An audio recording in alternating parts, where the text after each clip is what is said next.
काफ़ी interesting topics हैं आज के। ठीक है, इस बार यूपी को पता ही रहा, यूपीएससी की डेट एक्सटेंड हो गई 3 हफ्ते, 16 जून हो गई। पता ही नहीं, मैंने भरा ही नहीं सकता। कोई बात नहीं, जिन बच्चों ने भरा है मैं नहीं समझता बहुत ज़्यादा इससे कोई फ़र्क पड़े। तैयारी यही मान के जो बच्चे कर रहे थे 26 मई, उसमें कोई खास अंतर नहीं आएगा जैसे। ठीक है, हाँ, लेकिन यूपीएससी से एक्सपेक्टेशन थी और वो उसने कर दिया। लोग सोचते रह गए यूपीएससी के लिए कि कोई डेट बढ़ाएगा नहीं बढ़ाएगा, यूपीएससी ने कहा लो अभी लो। यूपीएससी ऐसे ही काम करता है ना, रैंडम और बढ़िया।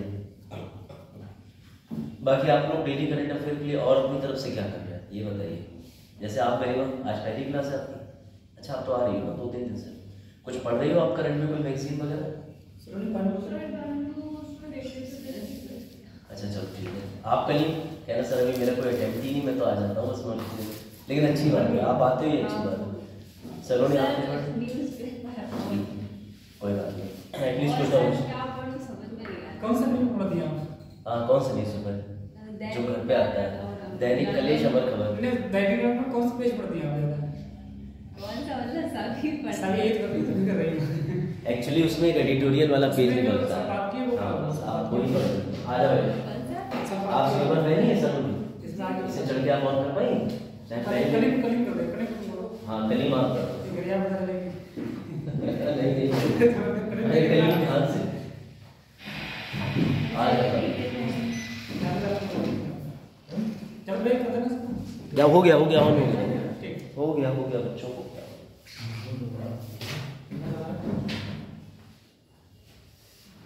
अच्छा केबल बदल गई तभी केबल छोटी हो। ये आगे बढ़ गया। तो याद रखिएगा अभी तक की जो हमने करंट इश्यूज लिखे हैं उनके आप फ्लो चार्ट के माध्यम से डेली डायग्राम बनाते चलिएगा और डेली उसको जो है नोट करते चलिएगा। आपके खुद के नोट्स भी बन जाना चाहिए मेरी समझ से, क्योंकि करंट में इस चक्कर में मत रहिएगा कि सर पीडीएफ दे देंगे, मैं दूंगा लेकिन आप लोग आलस से ना कर जाए, इसलिए मैं पीडीएफ हफ्ते के हफ्ते दिया करूँगा पूरे वीक की, ताकि आप रिवीजन कर लो। वरना आप नोट्स नहीं बनाओगे, आप कहोगे अरे पीडीएफ तो सर दे ही रहे, पीडीएफ का मैं करूँगा ही क्या, वो तो देने के लिए बनाइए, है ना। अब जैसे कि इस समय चुनाव चल रहा है, तो चुनाव के समय पे आपको 2-3 चीज़ें पता होनी चाहिए। आज आपको एक होमवर्क भी दूंगा जिसमें आप ये जानोगे कि रजिस्टर्ड पार्टी और रिकॉग्नाइज्ड पार्टी क्या होती है, नेशनल पार्टी क्या होती है, स्टेट पार्टी क्या होती है ना। कोई बता सकता है आदर्श आचार संहिता क्या है, जिसे मॉडल कोड ऑफ कंडक्ट कहते हैं, बता सकता है? Sir today I have asked a question on हां, today I have asked a question from CA पे, तब तक डिस्कस कर लेते हैं। बताइए 1-2 क्वेश्चन।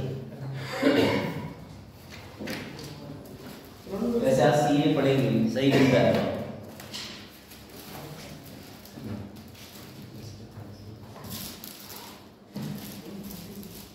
चलो शुरू करें तब तक, बाकी बच्चे आ रहे हैं तब आएंगे। इस बार जो है सलामी का हेल्प करी हमारी। अच्छा, सारा नहीं क्या कहते हैं बोरिंग नहीं, एक दूसरे की हेल्प से जो है वो समस्या हल होती है। इससे क्या करें? हम भेज दे आज ही यार हां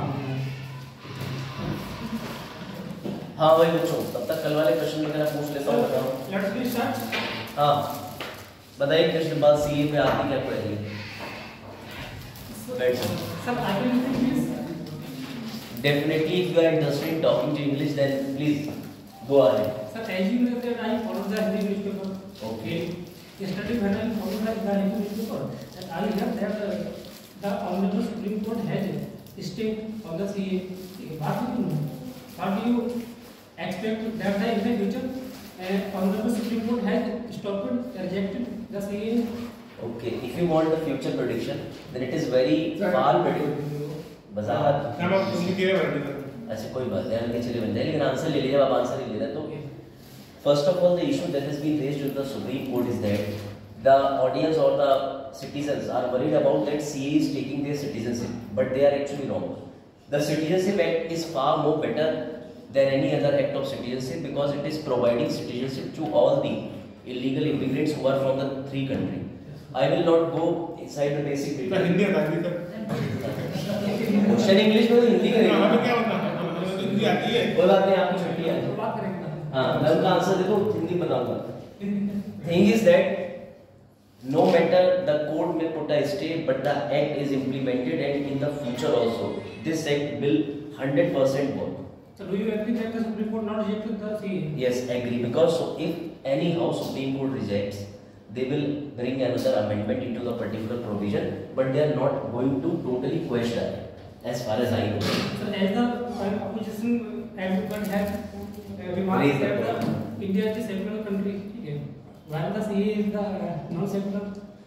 Basically, we are talking about that the CA is putting a allegation on the secularism, that is basic structure, but I don't think, because they are maintaining the secularity, they are not denying any Indian to go ahead or to means like they are not anyone refusing citizenship to any India, but they are actually giving the citizenship to the illegal immigrants of the 3 nations.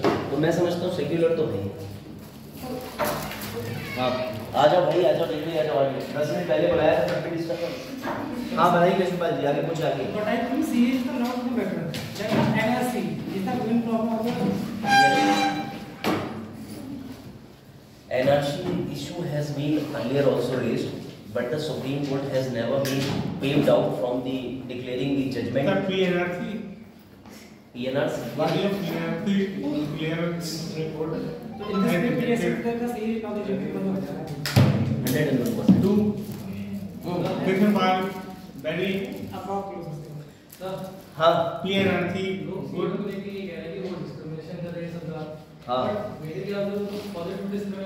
हाँ positive है, और दूसरी बात यह है इस discrimination के अंदर एक सेक्युलरिज्म पे प्रतिघात नहीं है। सेक्युलरिज्म का मुद्दा इसलिए उठाया जा रहा है, हम भारत से किसी को भगा नहीं रहे, हम दूसरे देशों से अपने देश में ला करके अवैध नागरिकता को भी, अवैध भी नहीं है वो, अवैध का मतलब ये जिनके साथ में परसिक्यूशन हुआ, जो भाग करके यहाँ आकर शरण लेने के लिए, तो ऐसे लोगों को नागरिकता दी जा रही है। लेकिन इसमें भी एक चीज है, इनर लाइन परमिट हो गया और शेड्यूल 6 सूची के राज्यों पे लागू नहीं होगा। मेरी समझ से सीए जैसी जो चीज प्रावधान करा इन्होंने वो पॉजिटिव है, मतलब सुप्रीम कोर्ट में भी इसको सुनने के लिए भी टेम्पररी रूप से स्टे दे सकता है, लेकिन भविष्य में इसको क्वैश नहीं करेगा, ऐसा मेरा मानना है।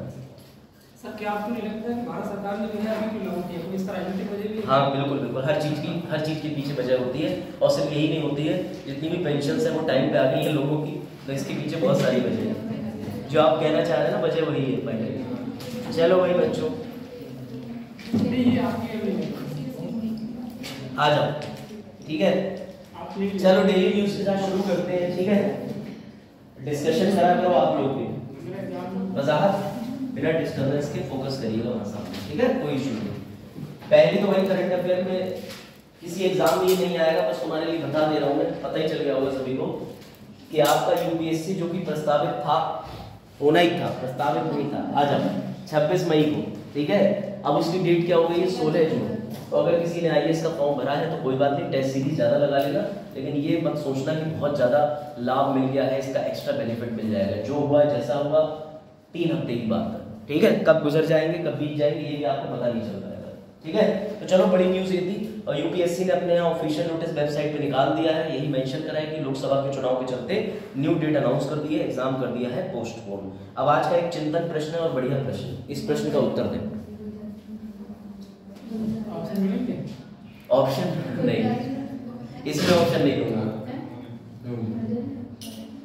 पहली बात तो ये आपने अक्सर कई बार सुना होगा, अनुच्छेद 65 के अंदर कार्यवाहक राष्ट्रपति का जिक्र कई बार होता है। याद रखिएगा, राष्ट्रपति के बतौर उपराष्ट्रपति जो होते हैं वो भारत में कार्यवाहक यानी कि एक्टिंग प्रेसिडेंट बन के काम करते हैं, ठीक है। उन्हें कभी भी आ जाओ, उन्हें कभी भी प्रेसिडेंट का दर्जा प्रदान नहीं किया जाता, सारी सुविधाएं, सैलरी सब कुछ मिलता है, लेकिन उनको बोला क्या जाता है कार्यवाहक राष्ट्रपति। आपको पता होगा कि आदरणीय फखरुद्दीन अली अहमद साहब जब उनका अकस्मात निधन हो गया तो बीबी साहब आए थे कार्यवाहक राष्ट्रपति के तौर पे, और दूसरे कार्यकाल में हिदायतुल्ला जी आए थे, क्योंकि सभी को पता है भारत के मुख्य न्यायाधीश थे। लेकिन आज चैलेंजिंग क्वेश्चन आपके लिए ये कि क्या भारत में कार्यवाहक प्रधानमंत्री नाम की कोई व्यवस्था संविधान में है, और अगर है तो किस अनुच्छेद में है, और अगर अनुच्छेद में है तो क्या उसका प्रैक्टिकली पालन हुआ है एक बार देश में? क्योंकि ये सोचने की बात है, कार्यवाहक प्रधानमंत्री की बात मैं कर रहा हूँ, राष्ट्रपति की बात नहीं कर रहा हूँ। हाँ जरा जरा कर रहे हो, बताओ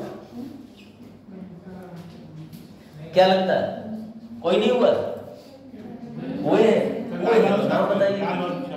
लाल बहादुर शास्त्री। किस बेस पे आप बोल रहे हैं, कोई इसके पीछे तर्क दीजिए। लाल बहादुर शास्त्री जी की आप बात कर रहे हैं तो वो तो ताशकंद समझौते में गए थे, वहाँ उनकी अकस्मात मृत्यु हो गई। नेहरू जी की मृत्यु हुई थी। अच्छा, फिर तो मैंने बनने का तारीख कुछ में दी। अच्छा, नई बात पता चली। इसमें से कई लोग हैं। नेहरू जी की मृत्यु हुई थी, आप बिल्कुल मैं आपसे सहमत हूँ, लेकिन वो नहीं बने। उनके बीच में उस दौरान कार्यवाहक प्रधानमंत्री का पद संभाला था किस व्यक्ति ने? ये जटिल सवाल है, ठीक है। तो लो भैया उत्तर देख लो, व्यक्ति को भी देख लो। इनका नाम है गुलजारी लाल नंदा। थोड़ा सा ये लाइन पढ़ लीजिए।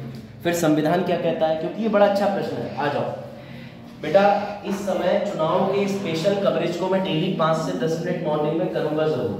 जब तक आपके इलेक्शन नहीं हो जाते, we have to deal with the election questions at least minimum 10 minutes daily. मेरा पैनल रखो। अरे शायद अभी कोई 9-10 के बाद एंट्री नहीं दूंगा मैं किसी को, चाहे आओ चाहे बताओ, ठीक है। प्रश्न ये था, जो लोग अभी आए एक बार प्रश्न देख रहे हैं। भारत में सभी को पता है कि एक्टिंग प्रेसिडेंट बन चुके हैं, लेकिन सवाल मेरा ये है, क्या एक्टिंग प्राइम मिनिस्टर जैसा कुछ होता है? तो सर एक्टिंग प्राइम मिनिस्टर जैसा कुछ होता है। एक्टिंग प्राइम मिनिस्टर कौन बन चुके हैं अब तक भारत में, और 2 बार बने हैं? गुलजारी लाल नंदा साहब बने हैं। इनके बारे में ये पढ़ लीजिए। जो वजाहत ने बात कही नेहरू जी की, वो ठीक है, लेकिन आपने उत्तर गलत दिया। पढ़िए। गुलजारी लाल नंदा भारत के पहले और एकमात्र कार्यवाहक प्रधानमंत्री थे। गुलजारी लाल नंदा बिहार एक भारतीय राजनीतिज्ञ और अर्थशास्त्री भी थे, याद रखिएगा, जो श्रम मुद्दों में विशेषज्ञता रखते थे। 1964 में जवाहरलाल नेहरू और 1966 में लाल बहादुर शास्त्री की मृत्यु के बाद वे 2 बार 13 दिवसीय कार्यकाल के लिए भारत के अंतरिम प्रधानमंत्री यानी कार्यवाहक प्रधानमंत्री थे। कभी भी याद रखिएगा, संविधान क्या कहता है कि अगर कोई अकस्मात प्रधानमंत्री की मृत्यु हो जाती है तो राष्ट्रपति को ये राइट्स होता है कि वो उनकी पार्टी में से कोई व्यक्ति का नाम आगे पुट करके खुद से डिक्लेयर कर दे। और दूसरा ऑप्शन आपको पता ही, दूसरा ऑप्शन ये होता है कि नहीं तो फिर लोकसभा के विघटित हो। आइए संविधान पर प्रकाश डालते हैं कि संविधान इसके संबंध में क्या प्रावधान लेके आया है। तो बेटा ये मेंस के लिहाज से जरूरी है क्वेश्चन, इसको एक बार पूरे को तो नहीं, कम से कम ऊपर का पैरा पढ़ लीजिए। ऐसे प्रश्न मेंस में मिल सकते हैं आपको। पीसीएस कार्यवाहक प्रधानमंत्री शब्द का अर्थ यदि हम संवैधानिक दृष्टिकोण से देखें तो यह है कि जब भी प्रधानमंत्री की मृत्यु हो जाती है, अपने पद से इस्तीफा, कंडीशन 2, तो राष्ट्रपति अपने विवेक से मामलों को चलाने के लिए किसी व्यक्ति को कार्यवाहक प्रधानमंत्री के रूप में नियुक्त कर सकता है। उसमें प्रोविजन का भी जिक्र है, ध्यान से पढ़िएगा। कार्यपालिका का यहाँ तक कि जब संसद काल होगा के तहत भंग हो जाती है संविधान के अनुच्छेद 85 लोग, ये आपको पता ही है कि भंग होने का अनुच्छेद कौन सा है, कल ही बताया था। उसके बाद ये है राष्ट्रपति या तो उसी प्रधानमंत्री को नए चुनाव होने तक पद पर बने रहने के लिए कह सकते हैं, और यह यदि या तो वह किसी अन्य व्यक्ति को कार्यवाहक प्रधानमंत्री के रूप में नियुक्त कर सकते हैं। मैं इससे अभी अगला क्वेश्चन बहुत सीरियस पूछ रहा हूँ, इसकी अखबार पे नजर होगी वही बता पाएगा। अगला पैराग्राफ पढ़ लीजिए। यदि हम भारत के संविधान विशेषकर संघ कार्यपालिका के संबंधित अनुच्छेदों पर नजर डालें तो हम पाएंगे कि इसमें कार्यवाहक प्रधानमंत्री से संबंधित कोई भी अनुच्छेद नहीं है। याद रखिएगा, यह भारत के प्रधानमंत्री से संबंधित प्रावधानों के बारे में क्या क्या कहता है, लेकिन अनुच्छेद 75 बंद कर देना लोग। बट 75 का आर्टिकल, उसके अंदर जो सब क्लॉज 2 है उसमें कहा गया है कि मंत्री राष्ट्रपति की मर्जी तक पद धारण करते हैं। बेटा यहाँ मंत्री शब्द लिखा है, प्रधानमंत्री नहीं, लेकिन पता होना चाहिए प्रधानमंत्री हिमसेल्फ इज अ मंत्री। तो इस व्याख्या के अनुसार इसका मतलब यह है कि राष्ट्रपति के पास प्रधानमंत्री को बर्खास्त करने की भी विवेकाधीन शक्ति है। बंद कर देना चाहूँ, लेकिन वास्तव में ऐसा नहीं है, क्योंकि प्रधानमंत्री को केवल तभी हटाया जा सकता है जब वह लोक सेवा में या व्यक्तिगत रूप से अपना विश्वास खो देता है। ठीक है, याद रखिएगा आर्टिकल के अंदर प्रोविजन दिया हुआ है। अब मेरा आपसे सवाल है बहुत जटिल, क्योंकि इसके बाद चुनाव की बात होगी। हाँ लिख लीजिए, मेरा आपसे एक बड़ा बेसिक सवाल है, देखिए कौन उसका उत्तर दे पाता है। 18वीं लोकसभा के चुनाव होने वाले, तिथि आ चुकी है, तिथि की घोषणा हुई है 16 मार्च। चुनाव कब से होंगे? 19 अप्रैल से। चुनाव आखिरी कब है? 2 जून को। नतीजा कब प्रस्तावित है? 4 जून को। 4 जून को नतीजा, 2 जून को आखिरी दिन होगा। ठीक है, तो उसके 2 दिन बाद नतीजा देने की बात हो रही है। मेरा सवाल आपसे ये है, तो फिर 17वीं लोकसभा अभी तक विघटित क्यों नहीं हुई? ये नियम है और जटिल नियम है, पूछ रहा हूं मैं, मेरी बात फिर से सुनिएगा। अगर 18वीं लोकसभा के चुनाव होने हैं तो 17वीं लोकसभा विघटित होगी। विघटित किसके अनुच्छेद में होगी? ये अनुच्छेद 87 में लिखा हुआ है। दूसरी बात ये भी है, विघटित करने के अभी तक आदेश क्यों नहीं आए, अभी तक विघटित क्यों नहीं हुई, ये मुझे जानना है, बताइए। और कोई? हाँ, नो कॉन्फिडेंस मोशन में भी होती है, कॉन्फिडेंस मोशन में भी होती है, लेकिन जब भी नए चुनाव होने वाले होते हैं, नई लोकसभा होने वाली होती है, तो पुरानी को विघटित करना पड़ता है। लेकिन ऐसा क्यों नहीं हुआ? ऐसा भी नहीं है बेटा। सबसे बड़ी बात यह है, भारत में एक दुख है कि जब तक प्रधानमंत्री खुद जाके राष्ट्रपति को सलाह नहीं देंगे कि लोकसभा बंद कर दो, तब तक वो कार्यकाल के पूरे होने तक भंग नहीं कर सकते। दुख की बात है, बंद कर दो बेटा। बात आई समझ में? जब तक भी प्रधानमंत्री अपनी सलाह जो कि इंदिरा जी दे रही थी 1976 42वां संविधान संशोधन कि राष्ट्रपति हमारे विवेक बुद्धि आसक्त पर काम करेंगे, तो बेटा याद रखिएगा, ठीक है कृष्णपाल जी, कि जब तक प्रधानमंत्री जी जाके बोलेंगे नहीं कि लोकसभा विघटित कर दो, तब तक राष्ट्रपति आदेश नहीं निकालेंगे। दूसरा, अगर प्रधानमंत्री अपनी ऐट में रहे और जाए ना तो भैया जो इन्होंने जून में कार्यकाल पूरा होना बताया है, वो होते ही सारी शक्तियां वापस खत्म हो रही। लेकिन हमारे यहाँ चुनाव के नतीजे भी तक उस डेट तक आ जाएंगे, समझ रहे हो बात? तो कोई टेंशन की बात ही नहीं है। 4 जून से आगे पीछे तक हो जाएगा तब भी कोई दिक्कत नहीं। लेकिन याद रखिएगा, 18वीं लोकसभा के चुनाव है, इसे प्यार से पीएम के चुनाव होते हैं। और सवाल ये भी है, क्या सिर्फ भारत में लोकसभा चुनाव है या किन्हीं राज्यों के भी चुनाव है? इस बार आपको ये देखने को मिलेगा कि इस बार ईवीएम मशीन एक ही बूथ पर 2 रखी है। एक जगह रखी होगी लोकसभा की, एक जगह रखी होगी चुनाव की। दूसरे वाले कौन से? राज्य विधानसभा के चुनाव। चलो फिर शुरू करते हैं। ये नोट कर लिए जैसे करना था। अरुण, ये सवाल इंपॉर्टेंट है, इस सवाल को एक बार पढ़ लो बस। कौन 2 बार भारत के कार्यवाहक प्रधानमंत्री बने? तो प्रधानमंत्री का श्रेय इन्हें जाता है, गुलजारी लाल नंदा जी को। राष्ट्रपति के रूप में बता चुका हूं, बीबी गिरी साहब बन चुके हैं और एम हिदायतुल्लाह साहब बन चुके हैं। क्या इनका कोई प्रावधान है?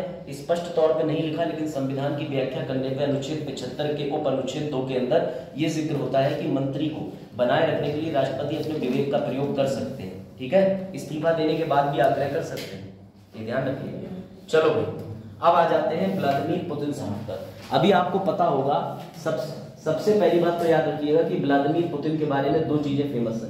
पहला, ये एक तो इंटेलिजेंस ऑफिसर रह चुके हैं, और दूसरा एग्जैक्टली केजीबी, बिल्कुल ठीक है। और दूसरी सबसे इंपॉर्टेंट बात यह है कि ये व्यक्ति अकेला प्रधानमंत्री और राष्ट्रपति दोनों रह चुका है। प्लीज इस बात को मत भूलिएगा। आ जाइए बेटा, वेट मत कर देना। प्रियंका या प्राची? बरेली का असर देखो, लखनऊ का भी आ सकता है नहीं पैसा? चलो देखो, लखनऊ में तो पैसा थी। उधर देखिए, उधर व्लादिमीर पुतिन कौन से कार्यकाल के लिए भैया रूस के राष्ट्रपति बनाए गए हैं? तो याद रखिएगा कौन से। अच्छा चलो, हाँ बजाक कौन से? 4था नंबर। ओ, बजाक के अनुसार 4थे नंबर की। गुड, कोई बात नहीं बजाक, बुद्धिवर्धक चूरन थोड़े दिन में काम करेगा। तब तक देखिए, आपने उत्तर अटेम्प्ट करा, ये बात अच्छी लगी, लेकिन उत्तर सही है। सबसे बड़ी बात याद रखिएगा, व्लादिमीर पुतिन एकमात्र ऐसा आदमी है जो सुन लो बजा, शट अप, प्रधानमंत्री भी रहा है और राष्ट्रपति भी रहा है। दूसरी सबसे कमाल की बात पता है, इन्होंने जो अपने यहाँ चुनाव कराया है, ये गंदा मजाक कराया है। मजाक ऐसे कराया, इन्होंने अपने ही 2 समर्थकों को विपक्ष में खड़ा कर दिया। 88% की वोटिंग जीतने के बाद इस आदमी ने जाकर के सबसे पहली स्पीच दी, और स्पीच में कहा यूक्रेन और रशिया के बीच में बफर जोन बनाएंगे 1000 किलोमीटर का।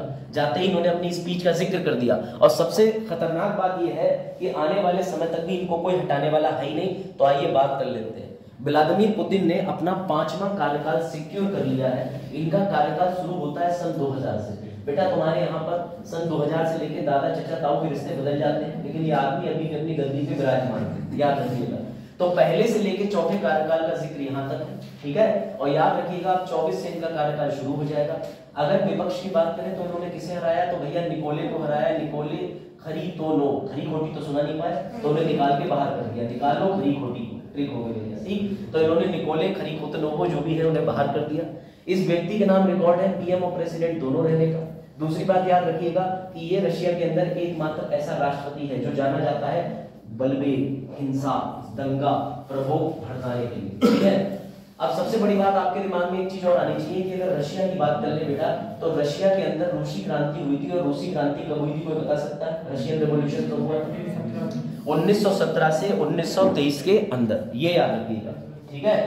और आपको एक चीज और बता दूं कि रशिया में राजशाही चलती थी। तो रशिया के अंदर रशियन किंगडम के एक राजा हुआ करते थे, जार निकोलस द्वितीय। उनके घर पे जो रसोईया होता था, ये उसके बेटे, ऐसा माना जाता है, किसी के भी हो सकते हैं, राजा के भी हो सकते हैं, मतलब लेकिन जो उनकी मैंने जीतनी पड़ी उसमें मुझे यही मिला, ठीक है।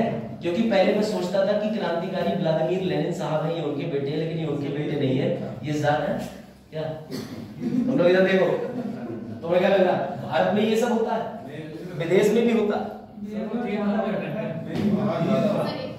ठीक है बेटा, याद रखिएगा रशिया की जब बात आ जाती है तो आपको मैं बता दूं कि रशिया के कई नाम आपने देखे होंगे। रशिया का नाम आपने देखा होगा सोवियत यूनियन, यूएसएसआर और रशिया। तो मैं आपको बता दूं ये दोनों एक ही चीज है। और पहले तो ये बताइए यूएसएसआर की full form? Union of socialist. हाँ, वेरी गुड, क्लैप करो इसे।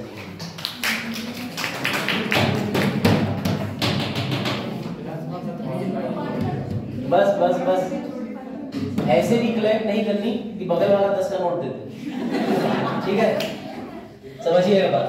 अब वापस आ जाइए तो लो, मैं 1 मिनट में तुम्हें रशिया की क्रांति समझा दे रहा हूं, समझ जाओ बेटा। एक क्रूर शासक था जिसका नाम था जार निकोलस द्वितीय, ये चलाता था वहां पर राजशाही। बनाते चलना, अगर तुम्हें रूस का इतिहास समझना है जो कि इंटरनेशनल रिलेशन का टॉपिक है, 1.5 घंटे पढ़ाया है इसमें, लेकिन मैं यहाँ 3 मिनट में इसको काउंटर कर दे रहा हूँ, ठीक है, समझिए। जार निकोलस कैसा राजा था? बहुत ही भैया क्रूर राजा थे। जार निकोलस से सब लोग क्या थे? परेशान। अब उसी से सबसे ज्यादा परेशान एक व्यक्ति और था जिसका नाम था व्लादिमीर लेनिन, ठीक है, याद रखिएगा। व्लादिमीर लेनिन ने कहा कि भैया हम करेंगे तुम्हारे खिलाफ आंदोलन। बताओ किसको? हाँ, इसके भाई को मारा था, लेकिन वो घटना इससे रिलेटेड नहीं थी, वो एक एक्सीडेंट था। चलो आ जाओ बेटा। जार निकोलस दूसरी बहुत क्रूर था, और तुम जानते हो कि जब जब किसी भी देश के अंदर क्रूरता आती है, किसी भी देश के अंदर राजशाही ज्यादा चली जाती है, तो वहां के लोग रिटेलिएट कर देते हैं। इसी रिटेलिएशन को 1857 भारत में कहते हैं, और इसी रिटेलिएशन को व्लादिमीर लेनिन का भी संघर्ष कहते हैं। खैर, व्लादिमीर लेनिन ने इसके पीछे करा, लेकिन एक समस्या और हो गई कि व्लादिमीर लेनिन के समय भी 2 ग्रुप बट गए। जैसे गर्म दल और नरम दल होते हैं, यहाँ पे भी बट गए बोल्शेविक, और यहाँ पे बट गए मेंशेविक। ये बेटा जो मेंशेविक थे ये उसी तरीके से नरम दल, ठीक है, और ये लोग कैसे थे? गर्म दल। गर्म दल का मतलब ये कहते थे उखाड़ के फेंक दो निकोलस को, और कोई तरीका नहीं है। तो आपको पता होना चाहिए कि अंत में जीत किसकी होती है? बोल्शेविक की होती है। और जब ये बोल्शेविक जो है एक बेटा आंदोलन करते हैं, और इसी आंदोलन को प्यार से बोला जाता है रशियन रेवोल्यूशन। उस दिन 1923 के अंदर रशिया जो है वो अकेला रशिया नहीं रह जाता, वो बन जाता है यूएसएसआर। लेकिन दुर्भाग्य से कुछ आर्थिक, राजनीतिक और भी कार्यक्रमों के चलते यूएसएसआर का 15 टुकड़ों में विघटन हो जाता है। और ये विघटन कब होता है? 31 दिसंबर 1991। ये मत भूलिएगा। और आज की डेट में रशिया से टूट के 15 अलग अलग देश बन गए। उन देशों में जो सबसे बड़ा भाग है वो रशिया का है। रशिया के पास क्षेत्रफल की बात करें तो भारत के अकॉर्डिंग 5 गुना ज्यादा क्षेत्रफल है। अगर भारत का 32,84,263 स्क्वायर किलोमीटर है तो इसका 1,34,70,70,000 समथिंग, ठीक है। हाँ बिल्कुल इंडिया, ये बात सही कह रहे हैं, लेकिन ये फैक्ट अपने काम में नहीं ले सकते, बस अपनी नॉलेज के लिए ठीक है। जैसे कह रहे हैं प्लूटो से ज्यादा है। याद रखिएगा, रशिया की आबादी की बात करें तो वहां पर 84 पुरुष है तो 100 महिलाएं, ठीक है। हाँ हाँ बताइए। रशियन संविधान से भारतीय संविधान में क्या लिया? अच्छा क्वेश्चन, देखते हैं लोग बता पाते हैं। बताइए आपने रूस के संविधान से इंडिया में क्या लिया है?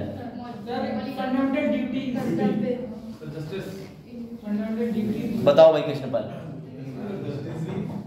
प्रियम्बल में क्या लिया है? प्रियम्बल में क्या लिया? प्रियम्बल में तो बता ही दोगे। प्रियम्बल में क्या लिया? प्रस्तावना में। अभी उसकी फुल फॉर्म बताई थी ना, अभी उसकी फुल फॉर्म बताई थी, तो ध्यान से पढ़ो। यूएसएसआर की फुल फॉर्म पढ़ी।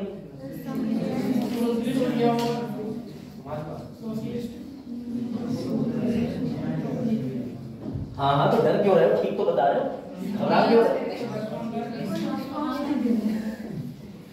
चलो, अंडर कॉन्फिडेंस में कहा जाते हो, ठीक बात है। अब आ जाओ, ध्यान दीजिएगा।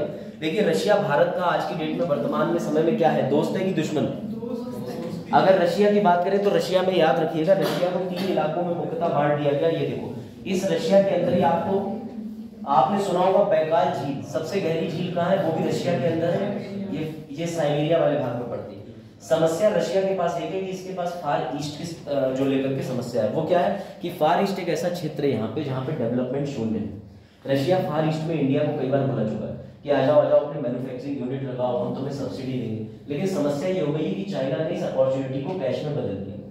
दोनों के बॉर्डर साझा होने की वजह से इन्होंने पावर ऑफ साइबेरिया नाम की नेचुरल गैस की 4000 किलोमीटर की रशिया से चाइना तक पाइपलाइन डाल दी, और इस पाइपलाइन की वजह से चाइना के और रशिया के संबंध बहुत अच्छे हो गए। दूसरी बात ये, रशिया अपने मिशन लेके आ रहा है चांद 6, 7, 8, जिसमें वो चांद के दूसरी तरफ स्टडी करेगा। क्योंकि आपको पता होना चाहिए कि यहाँ से जब हम पृथ्वी से चंदा मामा को देखते हैं तो सिर्फ 58% भाग दिखता है।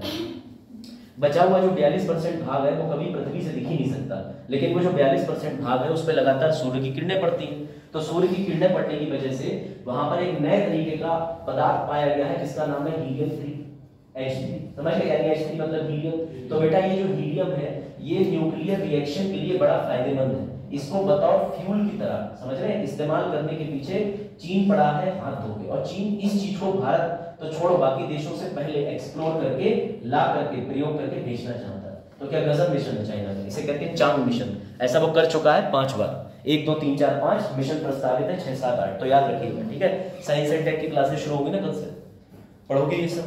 खैर चलो आगे आ जाते हैं। रशिया की कैपिटल क्या है? रशिया का ज्यादातर भाग एशिया महाद्वीप में आता है, याद रखना। खैर ठीक है, रशिया ने हमारी मदद करी थी। आर्यभट्ट 1975 में इंडिया ने पहली सैटेलाइट जो बनाई थी, वो सैटेलाइट बनाई इंडिया थी, लेकिन लॉन्च किसने करवाई थी?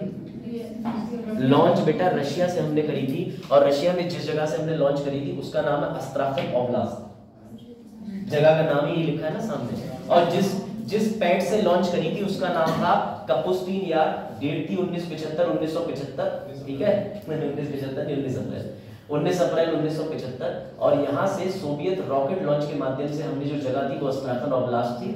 इससे हमने कॉस्मोस 3M नाम के लॉन्च व्हीकल से किया था, ठीक है। तो आर्यभट्ट बनाई इंडिया ने थी, बस लॉन्चिंग में हेल्प किसने करी थी? रशिया ने, ये मत भूलिएगा, ठीक है। रशिया और इंडिया से कई मिसाइलों की खरीद फरोख्त भी होती है। ब्रह्मोस बनाने में रशिया ने हमारी मदद करी थी, उसका नाम ब्रह्मपुत्र और मोशकावा नदी से लिया गया है। मोशकावा रशिया की है, ब्रह्मपुत्र भारत की, ठीक है। तो ब्रह्मोस प्रोजेक्ट में किसने मदद करी? रशिया ने। रशिया से हमारा कोई विवाद नहीं है, बस रशिया से हमारी दोस्ती के बीच में चाइना आ रहा है। और रशिया किस विचारधारा का देश है? कम्युनिस्ट। यहाँ कार्ल मार्क्स जैसे विचारक की विचारधारा पाई जाती है, साम्यवाद कहते हैं हिंदी में। खैर अब इस पे आ जाओ, ज्यादा ही ज्ञान होगा। लेकिन अगर किसी देश का जिक्र होगा तो मैं देश की क्रांति थोड़ा बहुत भौगोलिक संरचना बता दूंगा। बेटा प्रश्न ये है कि निर्वाचन आयोग ने किस भारतीय दिव्यांग खिलाड़ी को राष्ट्रीय दिव्यांग आइकन घोषित करा है? ठीक है, क्या लगता है? बजाज। चलो अब थोड़ा भावनात्मक जुड़ाव होगा आपका शीतल देवी से, लेकिन होना भी चाहिए। और शीतल देवी को देखने के लिए तैयार हो जाओ, क्योंकि बेटा ये देखो, ये तीरंदाजी करती है और गजब तीरंदाजी करती है। इन्होंने क्या करा? इन्होंने 2 गोल्ड और 1 रजत पदक जीता है, ठीक है। आपके क्या कहते हैं, चाइना या बीजिंग में ओलंपिक्स हुए थे, मैंने मेंशन करा है। ये एक बीमारी से पीड़ित है जिसका नाम फोकोमेलिया है। ये जेनेटिक बीमारी होती है, इसमें इनका कोई दोष नहीं। ये अनुवांशिक कारणों से होती है, जिसके कारण जो है वो शरीर इस तरीके से अनट्विस्टेड हो सकते हैं या बॉडी डिफॉर्म हो सकती है। लेकिन बेटा ऐसी महिला को सलाम है, देख रहे हो, है ना। गवर्नमेंट ने सच में यूथ आइकन बनाया है तो किसी दमदार को बनाया है। यूथ आइकन बनने लायक वास्तव में है ये। और इनके हाथ भी नहीं थे, लेकिन इन्होंने अपने आप को, देख रहे हो, अपने शौक को करना है तो करना है। ऐसे कई लोग मैंने पीलीभीत में भी देखे हैं जिनके हाथ नहीं, लेकिन जो पैरों से पेंटिंग करते रहते हैं, है ना। तो याद रखिएगा कि इनके पास तो हर समय चुनौती थी। और अगर ये बात कह लेती कि हम कुछ नहीं कर सकते तो कोई इनसे कुछ कहता भी नहीं, कहता अरे तुम्हारे साथ तो जेन्युइन दिक्कत है। लेकिन हम लोग थोड़ी सी चीजों में हार जाते हैं। तो याद रखिएगा, ठीक है। इनको बनाया गया है राष्ट्रीय चुनाव आयोग, यानी भारतीय चुनाव आयोग ने इनको राष्ट्रीय दिव्यांग आइकन बनाया। रहने वाली है जम्मू एंड कश्मीर की और ये पैरा तीरंदाजी करती है। और बेटा जान के आपको ताज्जुब होगा, 2023 में अर्जुन पुरस्कार में 15 लाख रुपए की राशि एवं सर्टिफिकेट इनको प्रदान किया गया है। इस बार कितने लोगों को अर्जुन अवार्ड प्रदान किया गया है, किस किस क्षेत्र में प्रदान करा जाता है, इसकी लिस्ट में लेके आया हूँ, क्योंकि पीसीएस का क्वेश्चन आता ही आता है। 26 लोगों को मिला, गुड। बेटा याद रखिएगा 2022 में चीन में एशियाई खेलों का, पैरा खेलों का आयोजन हुआ था, जिसमें इन्होंने 2 गोल्ड 1 सिल्वर जीता है। अर्जुन पुरस्कार इन्हें किस वर्ष मिला था? 2023 में। साथ ही अन्य चुनाव आयोग वाले ये देख लीजिए जरा, इसमें अपने शमी भी होंगे, हैं। मोहम्मद शमी उत्तर प्रदेश के लिहाज से इंपॉर्टेंट है। बेटा ये उत्तर प्रदेश स्टेट आइकन है, ऐसे सवाल पीसीएस पूछ लेते हैं, ध्यान रखिएगा। साथ ही सचिन भाई अपने और राजकुमार राव जी जो कि एक्टर हैं, इन्हें नेशनल आइकन बनाया है। और सबसे नीचे आते हैं आपके फेवरेट शुभमन गिल, ठीक है, जो आजकल सचिन जी के घर के बहुत चक्कर लगा रहे हैं। ये जोक वही समझ सकते हैं जो ट्विटर वॉर समझते हैं। चलो, Shubman Gill Punjab state icon. Shubman Gill smart भी है, ऐसी बात नहीं है। लड़का स्टेट आइकन क्या होता है? किसका स्टेट आइकन? स्टेट आइकन मतलब चुनाव में जो प्रचारक होता है, जिसको देख के कहें स्टेट आइकन है, इसको देख के इंस्पायर हो सके। चलो ये लो बेटा, ध्यान रखिएगा, पीसीएस के इंटरव्यू में अर्जुन पुरस्कार से, अवार्ड से प्रश्न आ चुका है, इसलिए अर्जुन पुरस्कार जरूरी है। इसको मैं नीचे कर देता हूँ, ठीक है। आपको जो अप्रोच मिलेगी वो इंटरव्यू तक की मिलेगी, तो टेंशन की तो कोई बात ही नहीं। लो पहले पढ़ ही लो इसको, फिर इसे नीचे, है ना, वरना ये ऐसे होगा नहीं।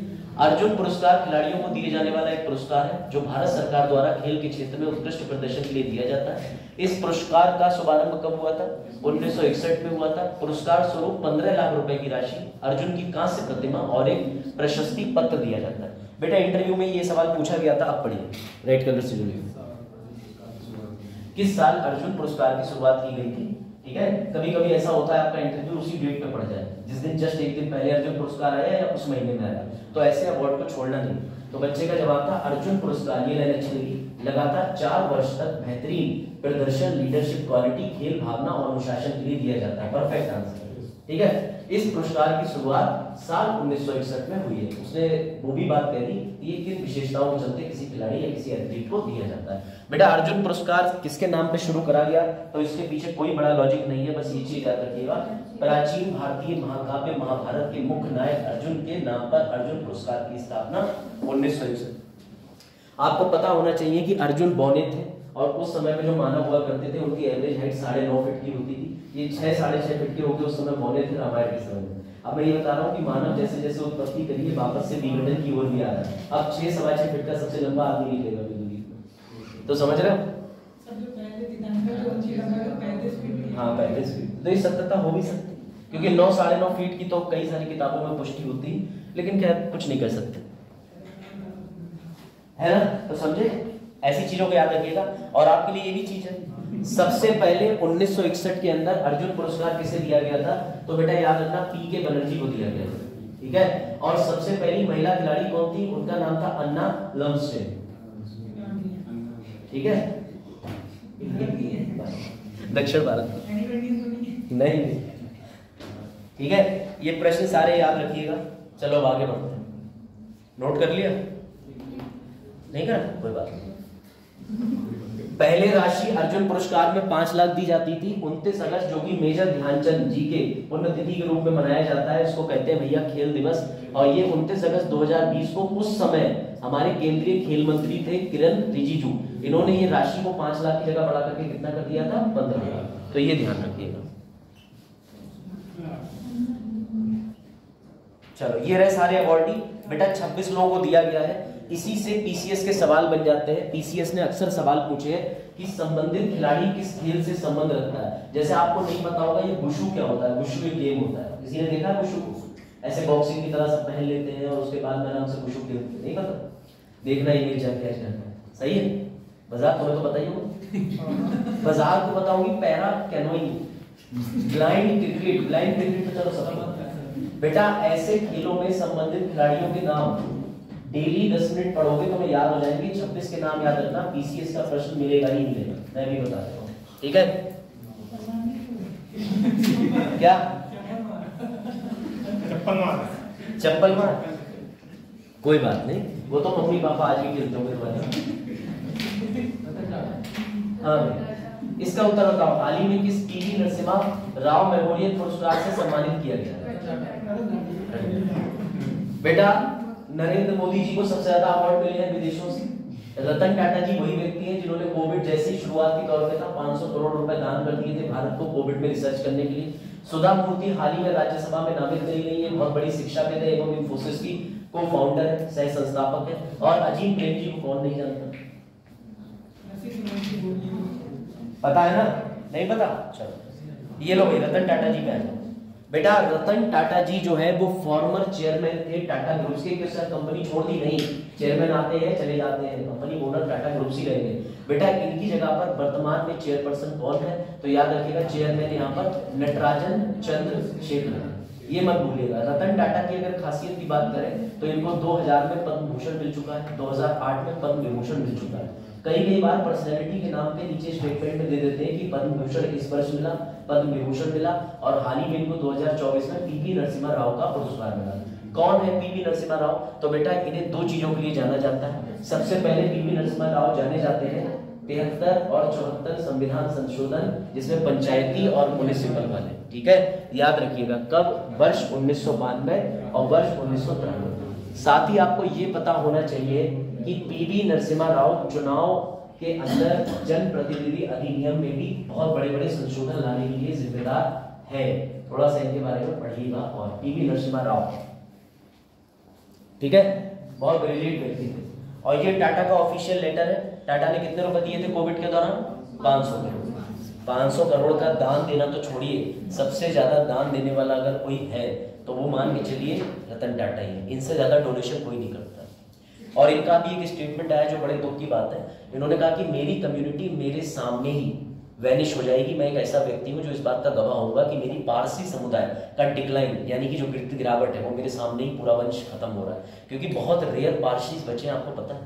पारसी कम्युनिटी का इस समय एक्सटिंक्शन फेज चल रहा है। मतलब वो क्या कहते हैं, अल्पसंख्यक वाली प्रजाति में तो आते ही आते थे, अब विलुप्त वाली प्रजाति की ओर चले गए, संकटपन्न एंडेंजर्ड में। ठीक है, याद रखिएगा। साथ ही टाटा की टोटल वैल्यूएशन कितनी है? टाटा जो है सबसे ज्यादा किस क्षेत्र में काम करती है? आईटी सेक्टर में, इंफॉर्मेशन टेक्नोलॉजी सेक्टर में। ठीक है, चलो इसका उत्तर तो फिर आगे बढ़ेंगे। हाँ, सिसिलियस। कौन है सिसिलियस? बेटा भारतीय सेवा और किस देश की सेवा के मध्य ऐसे सवाल आते हैं। संयुक्त सैन्य अभ्यास लिमिटे 2024 का आयोजन हो रहा है, बताओ बजा। लिमिटे, लिमिटे का मतलब क्या होता है? लिमिटे का सेशल्स भाषा में मतलब होता है मित्रता। सर दूसरा लो बेटा, ये सारी चीजें नोट कर लो, आप तमाम चीजें। तो सर याद रखिएगा बेटा, समझिएगा, ये जो लिमिटे नामक एक्सरसाइज शुरू हुई है, ये 2001 में शुरू हुई थी। ये द्वैवार्षिक है, द्वैवार्षिक, 2 वर्ष में एक बार होने वाली एक्सरसाइज है।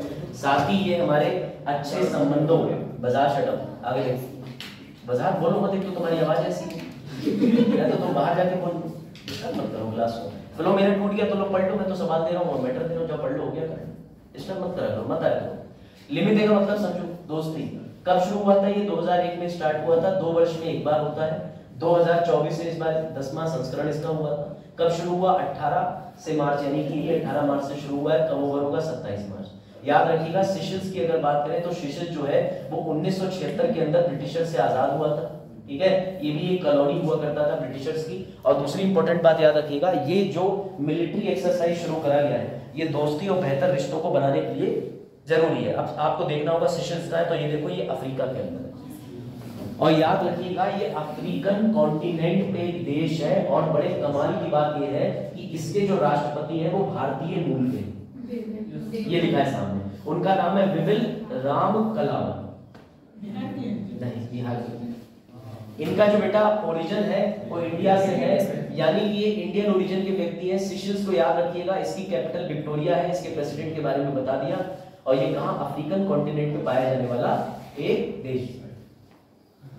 ठीक है, सेशल्स के बारे में इतना याद रखिएगा। कल को ये चर्चा में आ गया या पूछ लिया किस महाद्वीप पे पाया जाता है, तो घूमिएगा मत, या राष्ट्रपति का नाम पूछ ले तो याद रखिएगा, क्योंकि राष्ट्रपति के नाम में भी आ रहा है राम कलावन।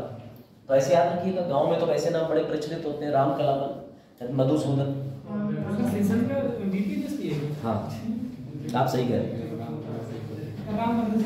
राम भरोसे नहीं, वो तो आप लोग चलना चाह रहे हैं, तो आप लोग चलना चाह रहे हैं। चलो बेटा फटाफट बताओ इसको। ऐसे सवाल तो मैं कह रहा हूं भैया, ये स्टार क्वेश्चन है जिसपे तुम्हारा दिमाग जाता ही नहीं है। देखो, मजेदार सवाल तो सब याद रखते हैं, और जो मैगजीन पढ़ रहे होते हैं वो बोरिंग सवाल जल्दी निकालते हैं। ऐसे सवालों में तुम्हारी रुचि आती नहीं है। पीसीएस और वनडे एग्जाम ऐसे ही देता है। मद्रास संगीत, हाँ याद रखिएगा, मद्रास की संगीत अकादमी है। अवार्ड कौन सा राज्य देता है? ठीक, किस क्षेत्र में देता है? संगीत एवं कला निधि के क्षेत्र में। बेटा ये रहे हमारे टीएम कृष्णन जी, ये देख लीजिए इनको। ठीक है, देख लिया, कोई फायदा नहीं। बेटा टीएम कृष्णन को 2 अवार्ड मिल चुके हैं। 2016 में रेमन मैग्सेसे अवार्ड भी इनको मिल चुका है, भूलिएगा मत। साथ ही याद रखिएगा कर्नाटक की रहने वाली एक और महिला है जिनका नाम है नीना प्रसाद, उन्हें बेहतरीन डांस मोहिनी अट्टम के लिए इसी कर्नाटका मद्रास अकेडमी का नृत्य कलानिधि अवार्ड भी मिला है। तो ये दोनों एक ही राज्य में दिए जाने वाले 2 अलग अलग अवार्ड हैं। संगीत के क्षेत्र में किसे मिला है? टीएम कृष्णन को। लेकिन नाच गाने के क्षेत्र यानी नृत्य के रूप में किसे मिला है? तो भैया नीना को। ना से नृत्य, ना से नीना, ना से नाच। ठीक है, क्या वो तुम तो कहते चुप हो गए दोस्त? करुणानिधि और कलानिधि, करुणानिधि और हाँ एक है करुणानिधि, हाँ एक करुणानिधि। ठीक है, तो ये याद रखिएगा। चलो अब आगे बढ़ते हैं क्योंकि अब टाइम हो रहा है एमसीसी पढ़ने का। तो अब एमसीसी क्या बताता हूँ, फटाफट ये बताओ, ये important model code of conduct. दोस्तों देखो इधर, अरे दोनों सेम है। सर बीच में बैठा हुआ Ritika Chopra. Before makeup, after makeup. देखिए पीओपी की पुट्टी लग चुकी है। अब सब लोग जो है पाउडर और पर्शिया को ना देखें, इधर देखें ध्यान से। दोनों महिलाओं ने अपने क्षेत्र में बहुत ज्यादा रोल लिया, उसको सराहना करें, मेकअप पे ना जाए वरना आगे से इमेजेस ऐसे करना पड़ेगी। चलो ठीक है बेटा, ये दोनों पत्रकार है, याद रखिएगा। इसमें पहला जो आंसर है वो ठीक है, ग्रीष्म कुठार और ऋतिका चोपड़ा। ग्रीष्म कुठार जो है वो इंडिपेंडेंट पत्रकार है, लेकिन इनका नाम याद रखिएगा। ऋतिका चोपड़ा जो है वो इंडियन एक्सप्रेस से बिलोंग करती है। और ये सिर्फ सबसे इंपॉर्टेंट चीज की भैया, ये जो पुरस्कार का नाम चमेली देवी है, ये सिर्फ महिला पत्रकारों को ही दिया जाता है, सिर्फ महिला पत्रकारों। हाँ, नाम से मालूम चल रहा है बेटा। ये शुरू कब किया गया था? 1981 में। कौन इसको देता है? मीडिया फाउंडेशन, पत्रकारिता के क्षेत्र में दिया जाता है। ग्रीष्म कुठार स्वतंत्र पत्रकार और ऋतिका चोपड़ा इंडियन एक्सप्रेस की पत्रकार। क्या हुआ? पीछे डिस्टर्बेंस मत करो, भी बोर्ड पे बुला किधर वालों सर्च कर, मुझसे ले लेना। चलो ये बताओ, जल्दी बताइए, फिर एमसीसी डिस्कस करना हो तो। अच्छा चलो कैपिटल ठीक है, लो देख लो बेटा। आइसलैंड चर्चा में है क्योंकि जिन्हें भी ज्वालामुखी देखना है वो चले जाओ। 3 महीने के अंदर 4 बार ज्वालामुखी विस्फोट हो चुका है। कहाँ? आइसलैंड में। इसकी कैपिटल थी, बिल्कुल सही कहा इन्होंने, रिक्सेविक। और ये आइसलैंड कहाँ पाया जाता है? तो उत्तरी यूरोप की तरफ पाया जाता है। नॉर्वे तुम्हें दिख रहा होगा। हाल ही में नाटो का 32वां देश स्वीडन हुआ, 31वां देश नॉर्वे था, ये मत भूलना। ठीक है, आइसलैंड के पास में ग्रीनलैंड नामक जगह पड़ती है और ये वोल्केनो की इंसिडेंट लगातार हो रहे हैं। आपको ये बताना है कि वोल्केनो से जो लावा निकलता है, ये लावा ड्राई होने के बाद किस अवस्था में चला जाता है? एग्जैक्टली ये बन जाता है चट्टान।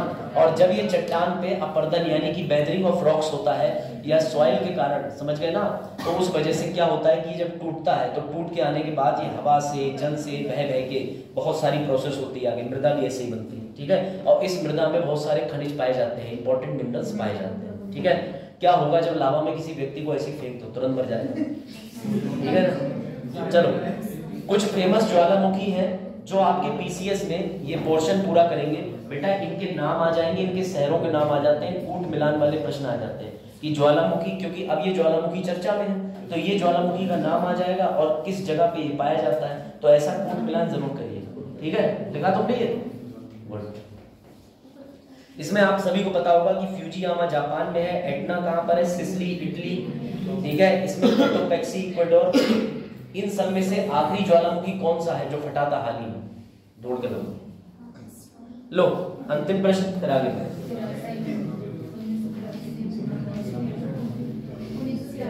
बेटा नया एक्ट आ गया है, ठीक है, संशोधन कर दिया गया है सिनेमेटोग्राफी। ये क्या होता है? अब तुम अगर कोई पिक्चर देखते हो तो उसके सामने एकदम पर्दा लग के आता है, उस पर लिखा होता है UAA, यानी ये एडल्ट पिक्चर है, इसको नहीं देख सकते। UA मतलब मम्मी पापा के सामने, क्योंकि इसमें हिंसा बहुत है। लेकिन सिर्फ A लिखा हो या सिर्फ U लिखा हो तो तैयार रहना, क्योंकि A से तो एडल्ट होती है लेकिन U से यूनिवर्सल है, कोई भी देख सकता है। लेकिन अब नए सर्टिफिकेट और आ गए, उस सर्टिफिकेट की श्रेणी ये है UA 7+, UA 13+, UA 16+। ये नवंबर की विजन मैगजीन के अंदर पहले ही कवर हो चुका है, लेकिन उस समय ये विधेयक के रूप में था और अभी जब ये क्या कहते हैं आपका चुनाव की घोषणा हुई उससे पहले इसको पारित कर दिया गया, इस वजह से चर्चा में था। ठीक है, एग्जैक्टली इसमें 17। हाँ ठीक है बेटा, हाँ होती है बहुत सारे। अब देखो ये सर्टिफिकेट बच्चे ये देख लो यूए 7 प्लस 13 प्लस 16 प्लस, तो तुम 16 प्लस वाले में जाना बेटा। ये जो एक्ट है इसलिए लाया गया ताकि सिनेमा जगत में पारदर्शिता बनी रहे और पायरेसी को रोकने के लिए। सर पायरेसी क्या होता है? पिक्चर देखने कैमरा लेके गए थिएटर में, पिक्चर ही बनाना है और बाद में सीडी में उतार के बेचना शुरू कर दिया, नहीं तो इंटरनेट पे अपलोड कर दे। पिक्चर अपनी नहीं बनाना है, पिक्चर नहीं थी पर्दे पे वो बनाना है, अपनी वाली के पैसे ज्यादा मिल रहे हैं। देखो सर अपराध है सब कानूनी, ठीक है समझे इसे? हाँ ये पायरेसी रोकने के लिए एक वकील यहाँ पर जो है विधिक सलाह दे रहा है। मैं कानूनी हस्तक्षेप जानता हूँ। चलो देखो 20,000 करोड़ का नुकसाना हर साल बॉलीवुड को है जो भैया हर्जाना और नुकसाना दोनों होता था। 20,000 करोड़ रुपए के हर्जाने से बचने के लिए सरकार के पास है। सरकार ने कह दिया अब कोई भी व्यक्ति पायरेसी करेगा, इसको ध्यान दीजिएगा, यूपीएससी के लेवल पे सवाल बनेगा बेटा। तुरंत ही सरकार ने इसके अंदर दो चीजों का सोल्यूशन निकाला।